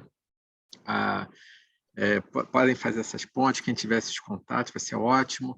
Eu acredito que, mais uma vez, a gente consegue amarrar as coisas aí, né? Os craques, um assunto vai entrando no outro. Também peço a licença, se for possível, de que essa apresentação permaneça no nosso link, no nosso site da associação. Vou passar para o Humberto, né? Passo para o Humberto na sequência, vou mandar o PDF. Fica à disposição. Obrigado, Carlos. E aí, também, se for permitido, essa apresentação vai ser incluída na nossa lista lá do YouTube, né? E se puder ficar com a gente, Carlos, eu sei que a agenda de todos vocês é muito apertada. Vou ficar mais um pouquinho, sim. Obrigado. Tá. E aí, perguntas também a gente repassa. Tem várias atividades aqui que o Carlos já falou, que a gente pode fazer as pontes também. E agora eu passo agradecendo ao Carlos Braga esse craque aí, que também a empolgação dele nos empolga.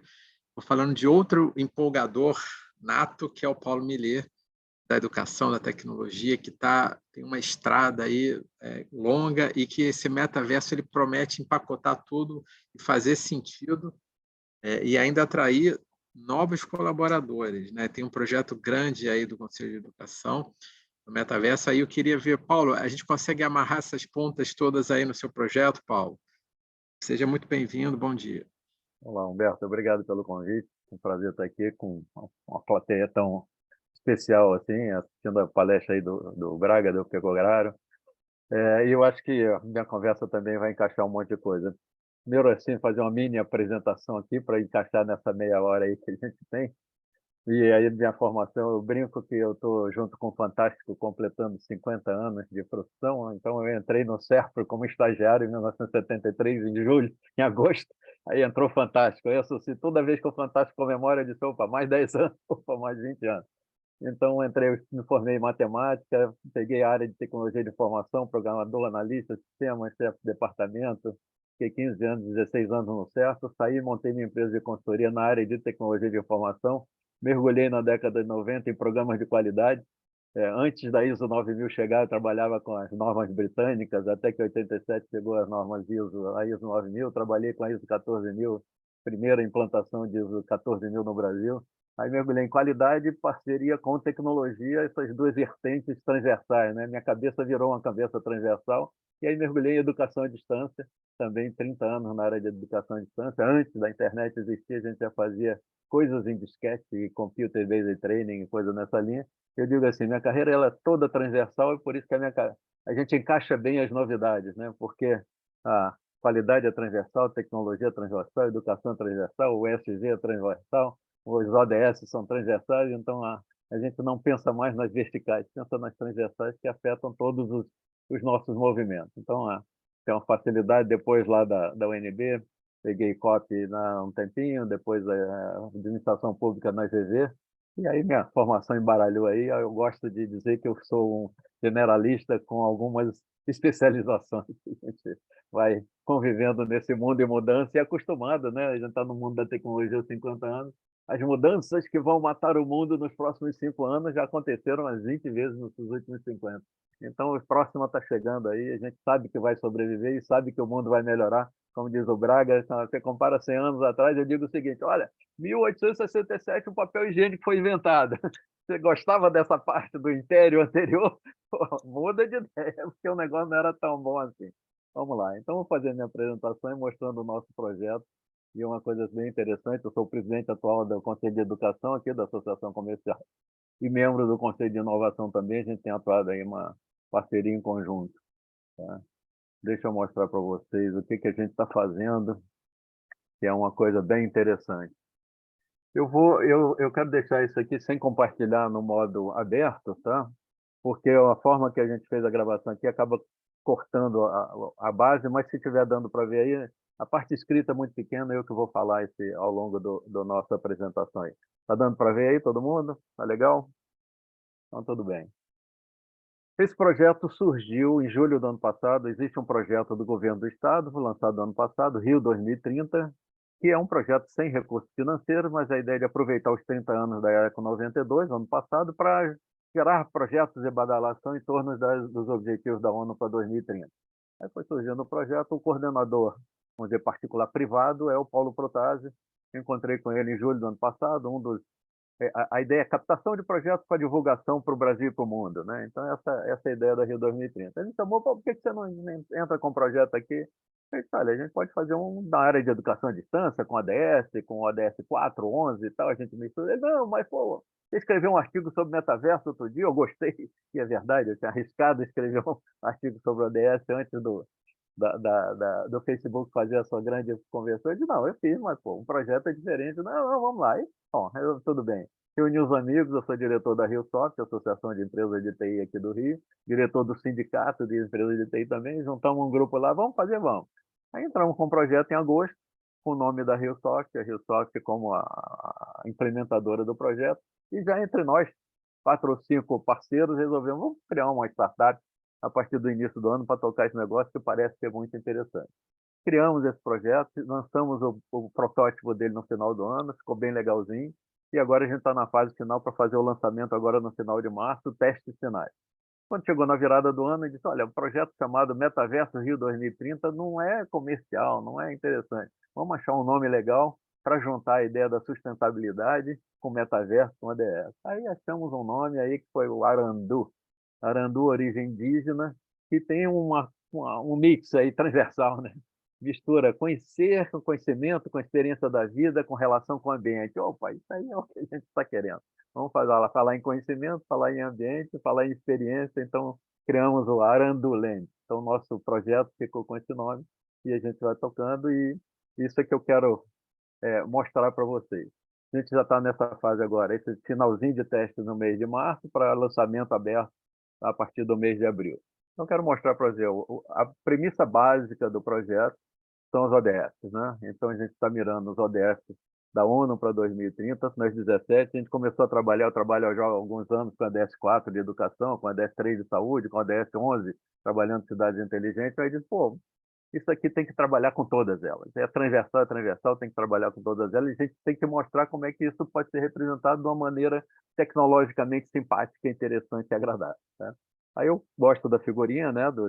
Já vimos aí os quadradinhos das ODS, e aquela figurinha dos 5 P's também da ONU, as pessoas, o planeta, a prosperidade, a paz e as parcerias. Né? Então, o slogan está aí. Então, ó, nós estamos mexendo com o mundo, nós estamos querendo fazer uma coisa que chacoalhe a cabeça das pessoas. Vou mostrar no final o nosso propósito transformativo. E eu gosto dessa frase, que é o ninguém deve ficar para trás, uma frase da ONU também. Vamos chegar em 2030, mas não pode largar a turma para trás. Tem que chegar lá com educação, com saúde, com trabalho, com comida, com alimento, com energia, com água e tal. Então vamos. Não pode ficar ninguém para trás, vamos tocar esse negócio e vamos montar um negócio diferente. O nosso metaverso não é aquele do óculos chato, caro, que vai dar enjoo. Não, não é o da luva acessível, não, não é isso. É um metaverso, uma transição suave de Web 2 para Web 3. Uma transição suave para um ambiente 2D para um ambiente 3D. Então, nós temos um mapa, uma coisa tridimensional na 3D. Você tem ruas, tem praças, tem edifícios que você pode entrar, navegar, mas não precisa de nenhuma tecnologia especial para isso. E aí a gente fez uma provocação. Nós vamos trocar a frase. Em vez de dizer que não vai ficar ninguém para trás, nós vamos dizer não ficou ninguém para trás. Por quê? A grande sacada foi a gente mostrar como é que seria em 2030 se os ODS tiverem sido cumpridos. Se os ODS 17 tiverem sido cumpridos, todos os modelos ESG estão cumpridos ali dentro, todas as metas estão alcançadas. E caramba, será que esse mundo não é um mundo legal? Então tá, então vamos fazer uma integração entre esse Web 2 e o 3. Quando eu entro na Web 3, numa paisagem tridimensional, eu clico e entro nas áreas de internet normais nossas. Né? Então tem muito link, muita conversação, muita integração entre o Web 3 e o Web 2. Fizemos um exercício também de dizer, bom, vamos selecionar quais são as ODS que a gente vai abordar. Aí começamos e descobrimos que esse era um esforço desnecessário, nós não vamos conseguir nunca separar quais são as ODS importantes. A gente disse, poxa, a gente precisa respirar? Precisa. Então tem ar. Precisa de água? Precisa. Precisa de comida? Precisa. Precisa de saúde? Precisa. Educação, transporte, trabalho, moradia, emprego? Caramba, todas as ODS estão aí. Os mares estão aí, os rios estão aí, as florestas estão aí. Aí lá no finalzinho, precisa de paz, de justiça, de prosperidade. Precisamos de todas. Aí eu digo assim, ó, se as 16 da 2 a 17 tiverem sido cumpridas, nós resolvemos o problema da ODS 1, que trata da pobreza. Né? Então, legal, não vai dar para selecionar, não vai dar para ficar uma separada, a gente tem que abordar todas e todas elas têm que estar cumpridas e vamos trazer para dentro do nosso Arando Land os melhores exemplos de o que pode acontecer de bom até 2030 se a gente tiver feito tudo o que está previsto nas metas. Esse é o nosso Arando Land, é um espaço infinito.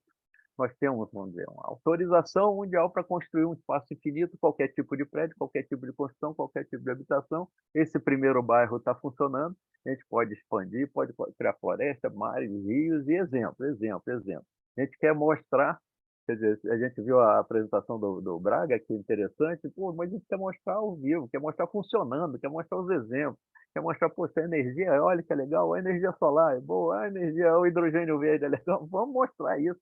Né? A ideia de mostrar e demonstrar que a coisa pode funcionar. Então, esse é o nosso bairro. Vamos fazer um passeio aéreo primeiro aqui para mostrar para vocês, tudo funcionando, e depois a gente vai fazer um passeio andando lá pelas ruas para mostrar como é que é o dia a dia de quem entrar aqui. Então, esse é o nosso Arando Land pronto, funcionando. Criamos uma área, eu vou parando aqui para mostrar para vocês. Criamos uma área agronegócio importante, prédios, estamos enchendo esses prédios ali. Criamos ali embaixo o que a gente chamou de Praça das ODS. A Praça das ODS tem cada barraquinha, tem informação original da ONU, o que é o ODS e quais são as metas. São 17 ODS e 169 metas. Então, um monte de informação legal. Tem navio de cruzeiro passando ali atrás para fazer ecoturismo. Nós temos placas com linkotecas, arquivos de links interessantes cobrindo as áreas das ODS, dos ODS 1, 2, 3, 17. Informação. A lógica é informação, conhecimento e experiência. A gente vai mostrar isso aí funcionando. Esse é o nosso ambiente. Vamos continuar o nosso passeio. Tem uma área agrícola, agro e pecuária. Aqui vão mostrando exemplos, né? Isso aqui é interessante. Nossa área técnica veio do Instituto Federal. Instituto Federal no Rio de Janeiro são 15 unidades espalhadas pelo estado. A unidade especializada em programação de jogos é a unidade de Paulo de Fontaine, uma cidadezinha muito simpática do interior do estado e tem um núcleo de tecnologia de programação de jogos. O que eu fiz? Trouxe o coordenador para a nossa equipe, o coordenador com a equipe de alunos, de ex-alunos, de professores, a turma nossa, a área técnica do Instituto Federal. Tá? É por isso que tem esse time. Todos esses prédios vão ser entráveis com áreas 3D ali dentro, a gente poder entrar. Trouxemos aqui uma área de saúde, estamos conversando com o pessoal parceiro da área de saúde. Vamos mostrar como é que é a telemedicina, como é que são as clínicas da família funcionando legal para todo mundo, como é que é a vacinação funcionando para todo mundo. E queremos trazer empresas especializadas que atuam nessa área. Aqui é a nossa praça central, aqui com os nossos patrocinadores. É o prédio da TI Rio, o prédio da Associação Comercial. Todos os prédios têm energia solar em cima. Todos os prédios têm antena 5G, 6G, 7G, o que tiver em 2030. Tá? O ambiente está aí funcionando, esses prédios, todos eles vão ser entráveis e demonstráveis. Olha o prédio da Associação Comercial. Trouxemos parceiros, começamos a trazer parceiros com informações. Isso aqui é o Instituto de Regeneração Global. É um parceiro que tem uma ONG que capta projetos e põe um grande banco de dados. Ele tem 900 projetos mundiais catalogados, projetos de sustentabilidade. Nós trouxemos para ele e eles disseram, pô, nós temos 8 grandes áreas. A área de moradia, a área de energia, a área de água, a área de transporte. Ele diz, então vamos construir 8 prédios para vocês. Cada prédio desse vai mostrar 100 projetos. Vai mostrar um caminhão de projetos para o pessoal navegar. Agora, além disso, ainda quero autorização para pegar os projetos e espalhar pela cidade.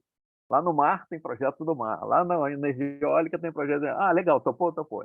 Então vem para cá que a gente vai mostrar para vocês. Aí continuamos trazendo parceiros para essa fase inicial. Outra parceria legal que a gente trouxe foi com a Junior Achievement. Temos esse prédio, a Junior Achievement é uma ONG mundial, está concorrendo pelo 2º ano para o Nobel da Paz esse ano, está presente em todos os estados brasileiros e faz capacitação de empreendedores nas áreas de comunidade, principalmente. Então, adianta, ó, aqui no Rio de Janeiro são 10 mil, no Brasil deve ter uns 100 mil alunos, vamos trazer essa turma aqui e mostrar que o empreendedorismo é uma ação que tem ODS 8 para ela, tem ODS 4 de educação, tem formação de gente para trabalhar nos negócios, e se o pessoal for formado com a cabeça de sustentabilidade, melhor ainda. O ODS 4 é importante, que ele fala de educação, do ensino regular, do ensino fora de sala de aula, que é o lifelong learning, e da educação para a sustentabilidade. Tem meta para tudo isso. Então, a gente pode falar em educação em sustentabilidade e educação para a sustentabilidade. Então, a educação vai estar aqui dentro muito grande. Tem um prédio, criamos um prédio aqui para a administração municipal. A gente chamou de prefeitura, mas não é bem a prefeitura de Arandulândia, é um lote de informações para municípios, para cidades, para municipalidades. A gente está conversando com várias prefeituras e quer trazê-las para dentro. O modelo ODS encaixa bem bastante no modelo de gestão de prefeitura. Já tem uma norma ISO atual, que é recém-lançada, que casa a ISO 9000 com o sistema de gestão municipal com o ODS. Tá? Então, encaixa melhor do que o ESG para prefeituras e para governo. O ESG tem um foco muito empresarial, mas o ODS encaixa tudo e engloba esse conjunto todo. Criamos aqui uma praça das startups. O que a gente quer? Um grande galpão para trazer dezenas, centenas de startups que vão mostrar os seus pitches, mostrar dizendo, puxa, eu tenho um drone que faz aspersão de defensivos lá na fazenda tal. Eu tenho a IoT, igual o Waterlog, que faz conexão de esgoto e faz perda de água. Pô, legal, vamos botar isso aqui. Por quê? Que a gente quer do outro lado da rua ter a turma dos investidores. Opa, é legal, tem negócio legal aqui, eu quero investir nesse negócio. Os ônibus são biocombustíveis, são elétricos, a circulação, bicicleta rodando por aqui o tempo inteiro. Muitas unidades de fábricas, né? Com a ideia de economia circular. Montamos aqui uma planta inteira de hidrogênio verde. O que a gente quer? Que a gente possa entrar nessas unidades e aprender. Poxa, hidrogênio, como é que vai? Eu já ouvi falar que entra água do mar, aí a energia que move a estação é eólica, a energia eólica entra água do mar e sai hidrogênio de um lado, sai oxigênio do outro. Que legal! A gente vai mostrar isso funcionando.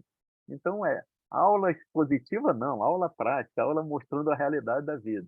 Isso aqui aí para ser uma estação de tratamento de água. Aí, Dani, estação de tratamento de água, que aqui ontem nós tivemos uma reunião com o presidente da SEDAI, o Léo Soares. Léo, vem para cá, pô, a gente está precisando de botar a turma aqui. Então, uma estação de tratamento de água, a gente quer mostrar como é que vem a água e tal. Para quem não sabe, a SEDAI é o maior produtor de adubo do estado do Rio de Janeiro. Vocês já ouviram falar nisso? O maior produtor, porque ele pega, limpa a água, sobra aquele negócio ali. O que é aquele negócio? É adubo. Aí ele faz plantação, reflorestamento, usando um projeto social, usando os presidiários de Bangu, que vão reduzir suas penas em função disso. Projetos super legais que todo mundo tem que ver, tudo é sustentável. A limpeza da água, o adubo, o plantio, tudo é sustentável. Vamos ter os exemplos da sustentabilidade aqui para dentro.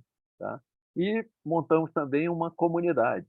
Poxa, em 2030 a gente não pode ter um favelão, não pode ter um negócio, tem que ter uma comunidade legal. Vão acabar? Não vai acabar, mas pode ser bastante habitável, legal. Pode ter saúde legal, pode ter educação legal, pode ter água, esgoto, sim, pode ter um teleférico ali, pode ter sistemas de energia legal, pode ter internet, tem que ter internet, né? Conectividade 100% para todo mundo. Então, a gente quer mostrar com exemplos no mundo inteiro. Como é que a Colômbia fez? Como é que o Havaí faz? Como é que algum projeto interessante na África faz? Então, essa é a ideia. Acabando nosso voo, vamos fazer um passeio terrestre. Então, todo mundo que entrar vai entrar andando, tá? Então, esse é o passeio aqui, é o formato. A gente é teclado normal, não precisa de nenhum equipamento caro diferente, é teclado normal. Para quem está acostumado ao jogo, é teclinha WSD, se não é setinha, e vai funcionando, a gente vai andar por aqui e vou mostrar para vocês como é que essa coisa funciona. Tem as instruções, a gente pode andar nesse momento, como esse exemplo aqui, a gente pode andar assim, em formato primeira pessoa. Formato primeira pessoa, eu sou a câmera, então eu ando com a câmera para lá. Eu escolho isso na hora, tá? Ou formato terceira pessoa, em que a câmera está atrás de mim e me filma, e aí eu tenho um avatar. Nesse momento nós vimos, vocês vão ver que o nosso metaverso é diferente. A gente não é tiro, porrada e bomba, não é para pular, não precisa ter um avatar bonitinho e com cabelo penteado, quando eu não preciso ter. Então, por enquanto, a gente não precisa ter, vamos andar. Eu quero visão, informação, conhecimento e experiência. Criamos uma novidade. Qual foi a novidade? Botamos um oráculo para dentro do metaverso. O que é um oráculo? Um oráculo é baseado no ChatGPT. Deu mergulhada, claro, desde novembro a gente mergulhou na tecnologia. Poxa, é legal, é legal. Tem erro? Tem. Então vamos fazer o seguinte, vamos pegar as informações antes, a gente filtra e põe o que a gente achar legal. Eu perguntei no ChatGPT, puxa, como é que ficaria em 2030 com a educação, com todas as metas da educação cumprida? Aí o ChatGPT respondeu, olha, em 2030 a educação vai ser assim, assim, assado, legal, né? Eu disse, poxa, e o ODS 7? Aí você disse, e o ODS 12? Assim, o ODS... Caramba! Aí o que eu fiz? Copiei todas as respostas, colocamos no oráculo. Então a gente vai ter uma visão 2030 com base num sistema de inteligência artificial fazendo projeções. Como é que seria esse mundo com os ODS cumpridos, que é o que a gente quer mostrar. Aí captamos aí um monte de informações, ficou aí algumas outras ainda mais, tiramos dúvidas, vamos continuar o nosso passeio. Agora vamos... Assim, tem umas coisas de site, né? Jogos que existem na área de ODS. Ah, legal, tá aqui. Um monte de modelos e a gente pôs para dentro. Informação que tem mais de 2.000 links aqui dentro. Aí nós pegamos, começamos a fazer os parceiros, ó, tragam as suas informações, pode ser em modo fotográfico, modo filmado ou modo internet. No primeiro momento, links para a internet. Aí o pessoal da Junior aqui, não, manda uns links aqui importantes. Ah, vamos conhecer o Junior Achievement. Aí vamos ver como é que faz doação, como é que faz aula, como é que faz, e vamos trazer os alunos para cá para passear por aqui por dentro. Aí vamos lá consultar o oráculo. Ah, o que são os ODS? Vamos dar uma respostinha básica do que são os ODS. Ah, não, mas eu quero saber ODS 16 em 2030. Aí ele responde, como é que vai ser o ODS 16, que trata basicamente aqui dos assuntos do compliance, da paz e prosperidade. Vamos ver como é que vai ser em 2030. Aí, não, agora vamos entrar na Praça das ODS, na barraquinha lá do ODS 12, consumo e produção. O que eu tenho lá? Texto integral do site da ONU Brasil, tá? O que é o Objetivo 12 e quais são as metas do Objetivo 12. Para quem nunca entrou, vale a pena dar uma entrada e daqui a pouco vocês vão entrar via Praça das ODS. É uma maneira de ver. Quando eu estou em modo terceira pessoa, eu consigo fazer isso aqui, né? Eu vou a 100 metros de altura e estou ali, aquele pontinho preto sou eu, circulando e andando. Eu posso entrar nos lugares que eu for autorizado. Por enquanto está tudo autorizado. Esse aqui é um parceiro nosso, uma plataforma de educação à distância. Trouxemos ele para a parceria. Ele tem 6 universidades como cliente. Então a gente quer trazer essas 6 universidades, que tem mais de 100 mil alunos. Legal, vamos trazer essa turma para circular aqui dentro e vamos movimentar, né? A gente anda. Aqui o que eu quero aqui? Ah, sim, vamos até a praia dar um passeio. Todos esses prédios vão estar ocupados. Vai ter farmácia, vai ter supermercado, vai ter tudo. tem a praia toda limpinha, vai ter o sistema de coleta de lixo. A gente teve uma parceria legal com uma empresa que faz coleta de lixo reciclável, né? Selecionado, e leva na cooperativa para fazer o tratamento. Então a gente vai ter o carrinho deles circulando por aqui, exemplificando, e vai ter uma turma na areia limpando o lixo daqui. E ali entra na beira da água, tem lá um navio. O que é o ecoturismo? O ecoturismo funciona assim, sempre informação gráfica, ou textual, ou visual. E cursos, né? Aí espalhamos aqui cursos que já existem na área de sustentabilidade. Esse aqui é um curso de energias renováveis, está no ar, é um curso EAD, está pronto, 80 horas, curso livre, paga tanto, paga no cartão e está funcionando. Nós temos mais de 300 cursos, dos quais 30 cursos desses são na área de sustentabilidade. Então, alguns outros exemplos que a gente vai espalhar por aqui. Então, o modelo aqui. Bom, vamos dar um pouquinho, entrar no Instituto de Regeneração, só para ver como é que entra, clica num prédio, abre, cai no site dele. O site deles é um site bonitão aí, que tem, vale a pena vocês verem, mas a gente está trazendo todos os 900 projetos para cá para dentro. Vamos continuar o passeio mais um pouquinho. Agora vamos entrar no prédio. Não, esse é o prédio da Rio Soft. A Rio Soft tem que ter um negocinho legal. Aí fizemos uma entrada para a Rio Soft interessante no modo visual, né? Então aqui, vamos entrar na Rio Soft. Esse é o prédio. Abrir, clica, entra na porta, abre a porta, eu escolhi a forma de entrada, a entrada vai ser visual. Tá? Então eu tenho um ambiente 3D, visual, tem uma tela passando um vídeo ali dentro. Tá? Então essa maneira da gente entrar, eu posso entrar no elevador, posso subir no elevador. Eu quero ter um exemplo de elevadores com certificação LEED. Certificação, o elevador é do tipo sustentável, o ar refrigerado é do tipo sustentável. Então, a sustentação, os prédios nossos vão ser sustentáveis, né? Então, ótimo, vamos fazer tudo dentro da norma. Então, eu entro aqui, é um ambiente visual, que eu posso ter clique, posso subir, posso mudar de andar, então posso ter sempre entrada de informação. E tem um tipo de problema que me acontece, eu me perco. Ih, caramba, onde é que eu estou? Já andei pra caramba, não sei onde eu estou. Aí eu abro uma telinha, ESC, uma telinha para salvação aqui, eu vou no teletransporte. Teletransporte, eu digo sempre, a gente não precisa respeitar as leis da física. Tá? As leis da física estão aí para serem cumpridas no mundo real. No mundo virtual a gente desrespeita. Então vamos voar. Aí eu quero voltar para a Praça das Odessas, que eu não sei mais como é que eu volto. Eu clico lá, meu mapa, volto para a Praça das Odessas e estou ali de volta. Aí, não era aqui não, eu quero ir para a área lá da tratamento de água. Então volto, ESC de novo, abro a telinha, teletransporte, vou para a estação de tratamento de água, que está lá do outro lado da cidade. Tá? Então chego voando. Estação de tratamento de água, cheguei. Nessa estação a gente não tem um conteúdo ainda, mas tem curso. Então colocamos um curso aqui para dentro, que é um curso de água, alguma coisa de água. Vamos ver lá o que ele tem aqui dentro. Aqui, tratamento de águas efluentes, mesma coisa. Um curso EAD que está no ar, está pronto. A gente espalhou os cursos todos aqui pela cidade.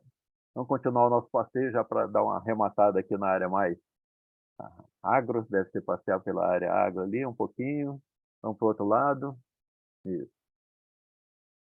Sim, isso aqui, a gente quer ter exemplos de fazendas sustentáveis, de plantações sustentáveis, de pecuária sustentável. A agricultura sustentável está nos exemplos. A gente vai clicar e vai abrir sempre os exemplos, explicando o que é aquilo e mostrando o que é aquilo. Como é que o gado é tratado? Como é que tem tecnologia? O nosso parceiro nessa área é a SNAST. A SNAST é uma empresa que foi criada agora, em novembro, da Sociedade Nacional de Agricultura. Sociedade na Agricultura Startup Hub. É um hub de startups, é uma aceleradora para aceleradoras na área agro. Startups na área agro.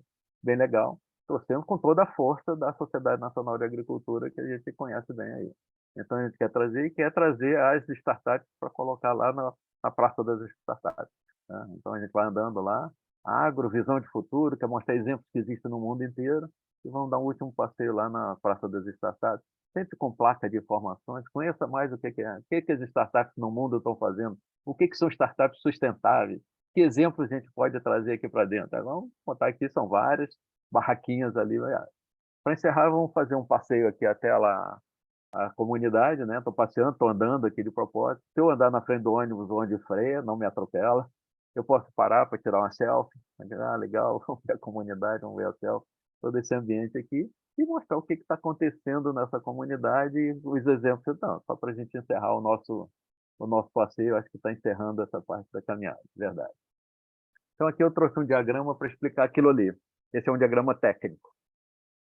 Isso aqui, o amarelinho em volta, é o nosso metaverso, é o nosso Orlando Land, é um entorno. Ele é meio, ele é forma, ele é maneira de entrar na informação, no conhecimento, na experiência, que está ali dentro. Ali é um grande business place. Nesse miolo é um grande business place.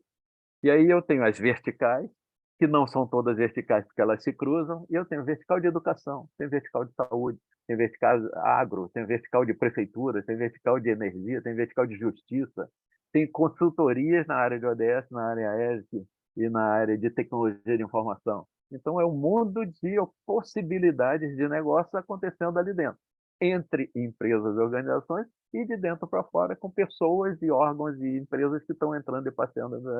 Sempre a ideia de mostrar como é que isso poderia ser um mundo legal se a gente estivesse funcionando desse jeito ali dentro.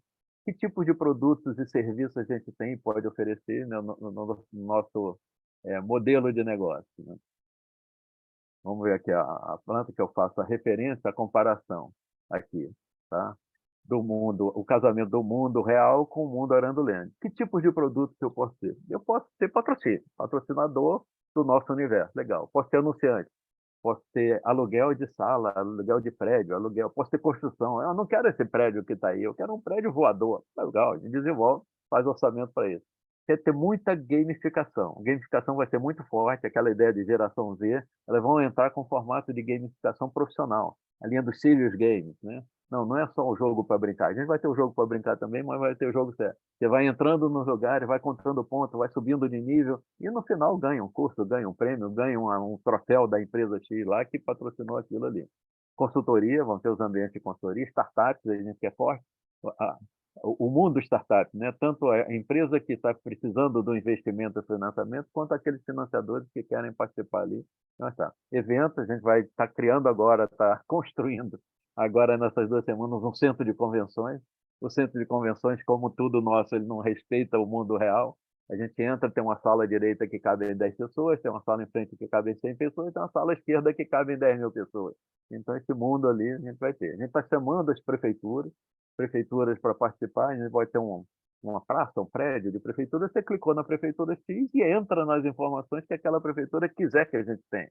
Eu gosto de dar como exemplo aqui a prefeitura vizinha lá de Paulo de Fronten, a prefeitura de Miguel Pereira, que pouca gente conhece, uma área de turismo bem legal, e criou um Parque dos Dinossauros. Pouca gente conhece o Parque dos Dinossauros de Miguel Pereira. Então, a gente está doido para botar uns dinossauros aqui no nosso Aranduland, vai ser um negócio interessante. E aí juntar a prefeitura, o marketplace, então o negócio aqui vai ser assim, é assim que a gente quer fazer o Aranduland funcionar, tá? Então, com negócios, com projetos, para isso a gente criou o nosso propósito, né? O nosso propósito tem que ser um propósito maior do que uma visão, maior do que uma missão. Tem que ser o que a gente está chamando agora, a turma da Califórnia está gostando de chamar, propósito massivamente transformador, massivamente transformativo. O nosso propósito tem que mexer com o mundo. Oh, poxa, que ambição! A ambição tem que ser. Tem que chacoalhar a cabeça dos clientes, a cabeça dos fornecedores e a cabeça dos parceiros, né? Eu quero mostrar para o mundo como é que o planeta e as pessoas podem ficar melhor. Como? Não estou inventando. Tem uma tabela da ONU, tem 17 objetivos, tem 169 metas. Então, eu só quero mostrar isso.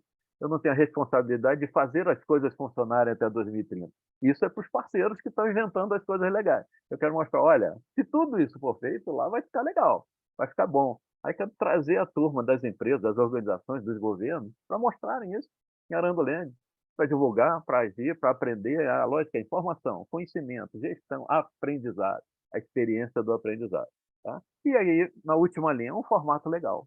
Um formato metaverso, um formato de 3D, lúdico, imersivo, provocador.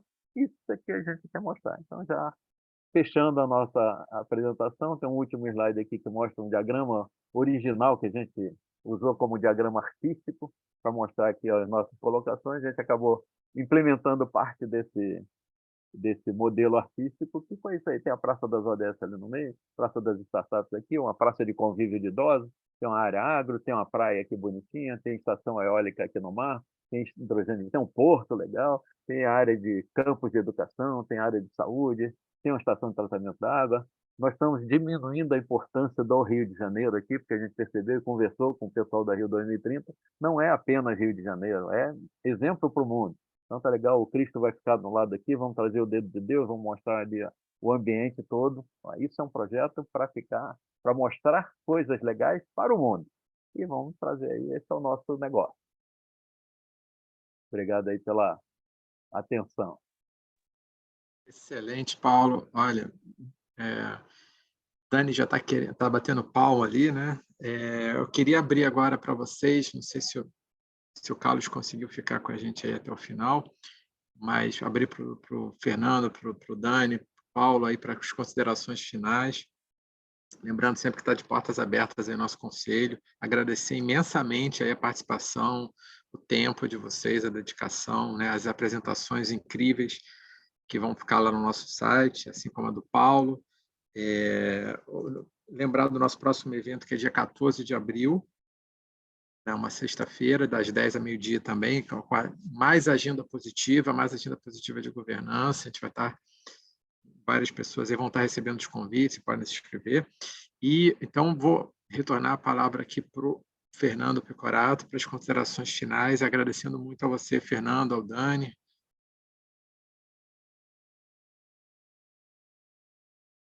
Humberto, muito obrigado aí, viu, pela possibilidade de apresentar o Waterlog. Parabéns para o Paulo e para o Carlos, belíssimas apresentações. Aprendi um monte de coisa aqui, foi muito legal. Foi muito legal. A palestra do Carlos foi bem bacana. E eu achei que todos esses temas que você colocou aí hoje têm muita relação, viu? Muito obrigado, e no que eu puder participar depois em próximos eventos, gostaria muito de poder participar e colaborar. Excelente, tá mais do que convidado, já sabe a data do próximo, vai ser um prazer. Vamos manter contato com certeza, através do Dani, aí, que é essa máquina também de gerar negócios, gerar ideias, inovação. Dani, por favor, se quiser também falar um pouco. Não, sempre, Humberto, te agradecer há muito tempo, né? Lá do começo da pandemia que eu participo dos encontros, cada vez melhores, né? Isso é incrível os temas que você consegue trazer. Eu queria apresentar, não sei, ela acho que deve estar escutando, a minha colega de INSPER, a Renata, tá? Perfeito. Uma mente brilhante, então eu estou muito feliz que ela aceitou o convite, aquele convite que você quis fazer lá para a gente conversar com o INSPER. Ela é uma grande porta-voz, é minha colega, tá? O André Ferreira também da Waterlog também é INSPER. Então, tem uma turma muito grande, e Carlos, eu não sei se ainda está na escuta, eu sou fã da Dom Cabral, aqui com o Humberto, né, e com o professor Sardenberg, nós criamos, né, as primeiras turmas do programa de Hands-on Compliance, tá? Então, assim, são coisas que nós criamos aqui nesse comitê, que eu sou um convidado, né, Humberto? Então, mais uma vez, obrigado pela oportunidade e parabéns aos convidados de hoje. Quer dizer, incrível, eu já estive conversando com o Paulo. Paulo, parabéns pelo Arando Land. E, Carlos, brilhante a tua apresentação. Agradeço. Muito obrigado a todos. Excelente, eu quero agradecer a presença do André, da Renata também, e colocar vocês aí, por favor, se quiserem se pronunciar. Eu tenho todo o interesse em atrair o INSPER aqui para as nossas discussões, porque é um centro de excelência de produção de conhecimento. Pensar nessas oficinas de desenvolvimento aí, que é um projeto que eu comecei esse ano, mas já estou também animadíssimo como o Paulo. Por favor, Renata, vamos primeiro às damas, né? Se você quiser falar. Eu quero agradecer ao Dani pelo convite. A gente também tem o maior interesse em fazer essas parcerias, Humberto. Eu também leciono na Fundação Getúlio Vargas, então, aqui em São Paulo, e aí a gente pode conversar, porque nós temos buscado várias parcerias em todos os sentidos de educação. E foi excelente. Obrigada pelo convite do Dani. Adorei as palestras, aprendi um monte também. Que ótimo. Quem sabe a gente não faz uma sua aí, Dani, faz essa ponte, hein? Minha e da Renata aí, vamos conversar. Vamos conversar, Humberto. Acho que vai ser muito bacana. Imediatamente. Muito obrigado, Renata. E André, agora você aí, por favor. Pois não, Humberto. Bom, primeiro, muito obrigado aí, em nome da Waterlog, pela possibilidade da gente fazer essa apresentação. É uma tecnologia que a gente acredita muito e que acha fundamental para as empresas concessionárias aí nos dias de hoje, que estão perdendo muito dinheiro, e a gente caminhando para uma escassez de água muito séria. Bom, com relação ao INSPER, eu sou ex-aluno do INSPER, sou suspeitíssimo para falar, mas acho que uma parceria com eles vai cair super bem. E, bom, parabenizar os demais palestrantes, aí o Paulo e o Carlos, achei maravilhosas as duas palestras, a ideia do Paulo espetacular, só acho que a cidade dele, 2030, se não tiver o waterlog, vai ter problemas, porque vai ter perda de água, e a gente monitora em tempo real para não deixar vazar água, ou vazar muito pouco, porque eliminar a gente não consegue. Então, Paulo, parabéns aí, parabéns para o Carlos. Muito obrigado, Humberto. Obrigado, gente. Eu queria agradecer, porque toda reunião, né, o Dani fala, a gente acaba assim, com uma certa alma lavada, com uma energizada, né? Apesar de todos os desafios, assim, a gente vê que a gente não está sozinho, né? Então, isso é muito bom. E obrigado, André. Conte sempre com a gente aqui. Se a Waterlog quiser fazer parte não só do Arando Lands, mas do Conselho, já está mais do que convidado. Dado o adiantado da hora, a não ser que alguém tenha mais algo a dizer e a considerar, eu vou encerrar, então, nossa reunião. Não, Paulo, desculpa, suas considerações finais, né? Vamos lá. Tá bom, não, eu agradeço o convite, agradeço a presença do meu amigo Péricles aqui da Mandala. É uma empresa que vai estar dentro de Arando Land e faz com realidade virtual aumentada combate a incêndio. Então vem para dentro. O Waterlog vai entrar também, com certeza. Agradeço aí a atenção de todo mundo, acho que a gente está numa fase bem legal, como diz Humberto, eu estou otimista de que as coisas podem ficar legais, podem ficar interessantes aqui para frente, se a gente estiver no carro certo. Vamos lá.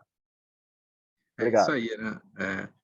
Pérez, muito obrigado também, vamos nos falando. E então, declaro encerrada a nossa reunião de hoje, né, de março, e agradecendo muito a todos aí, excelente manhã, né? Desejar um ótimo final de semana a todos, um ótimo final de sexta-feira e até dia 14/4.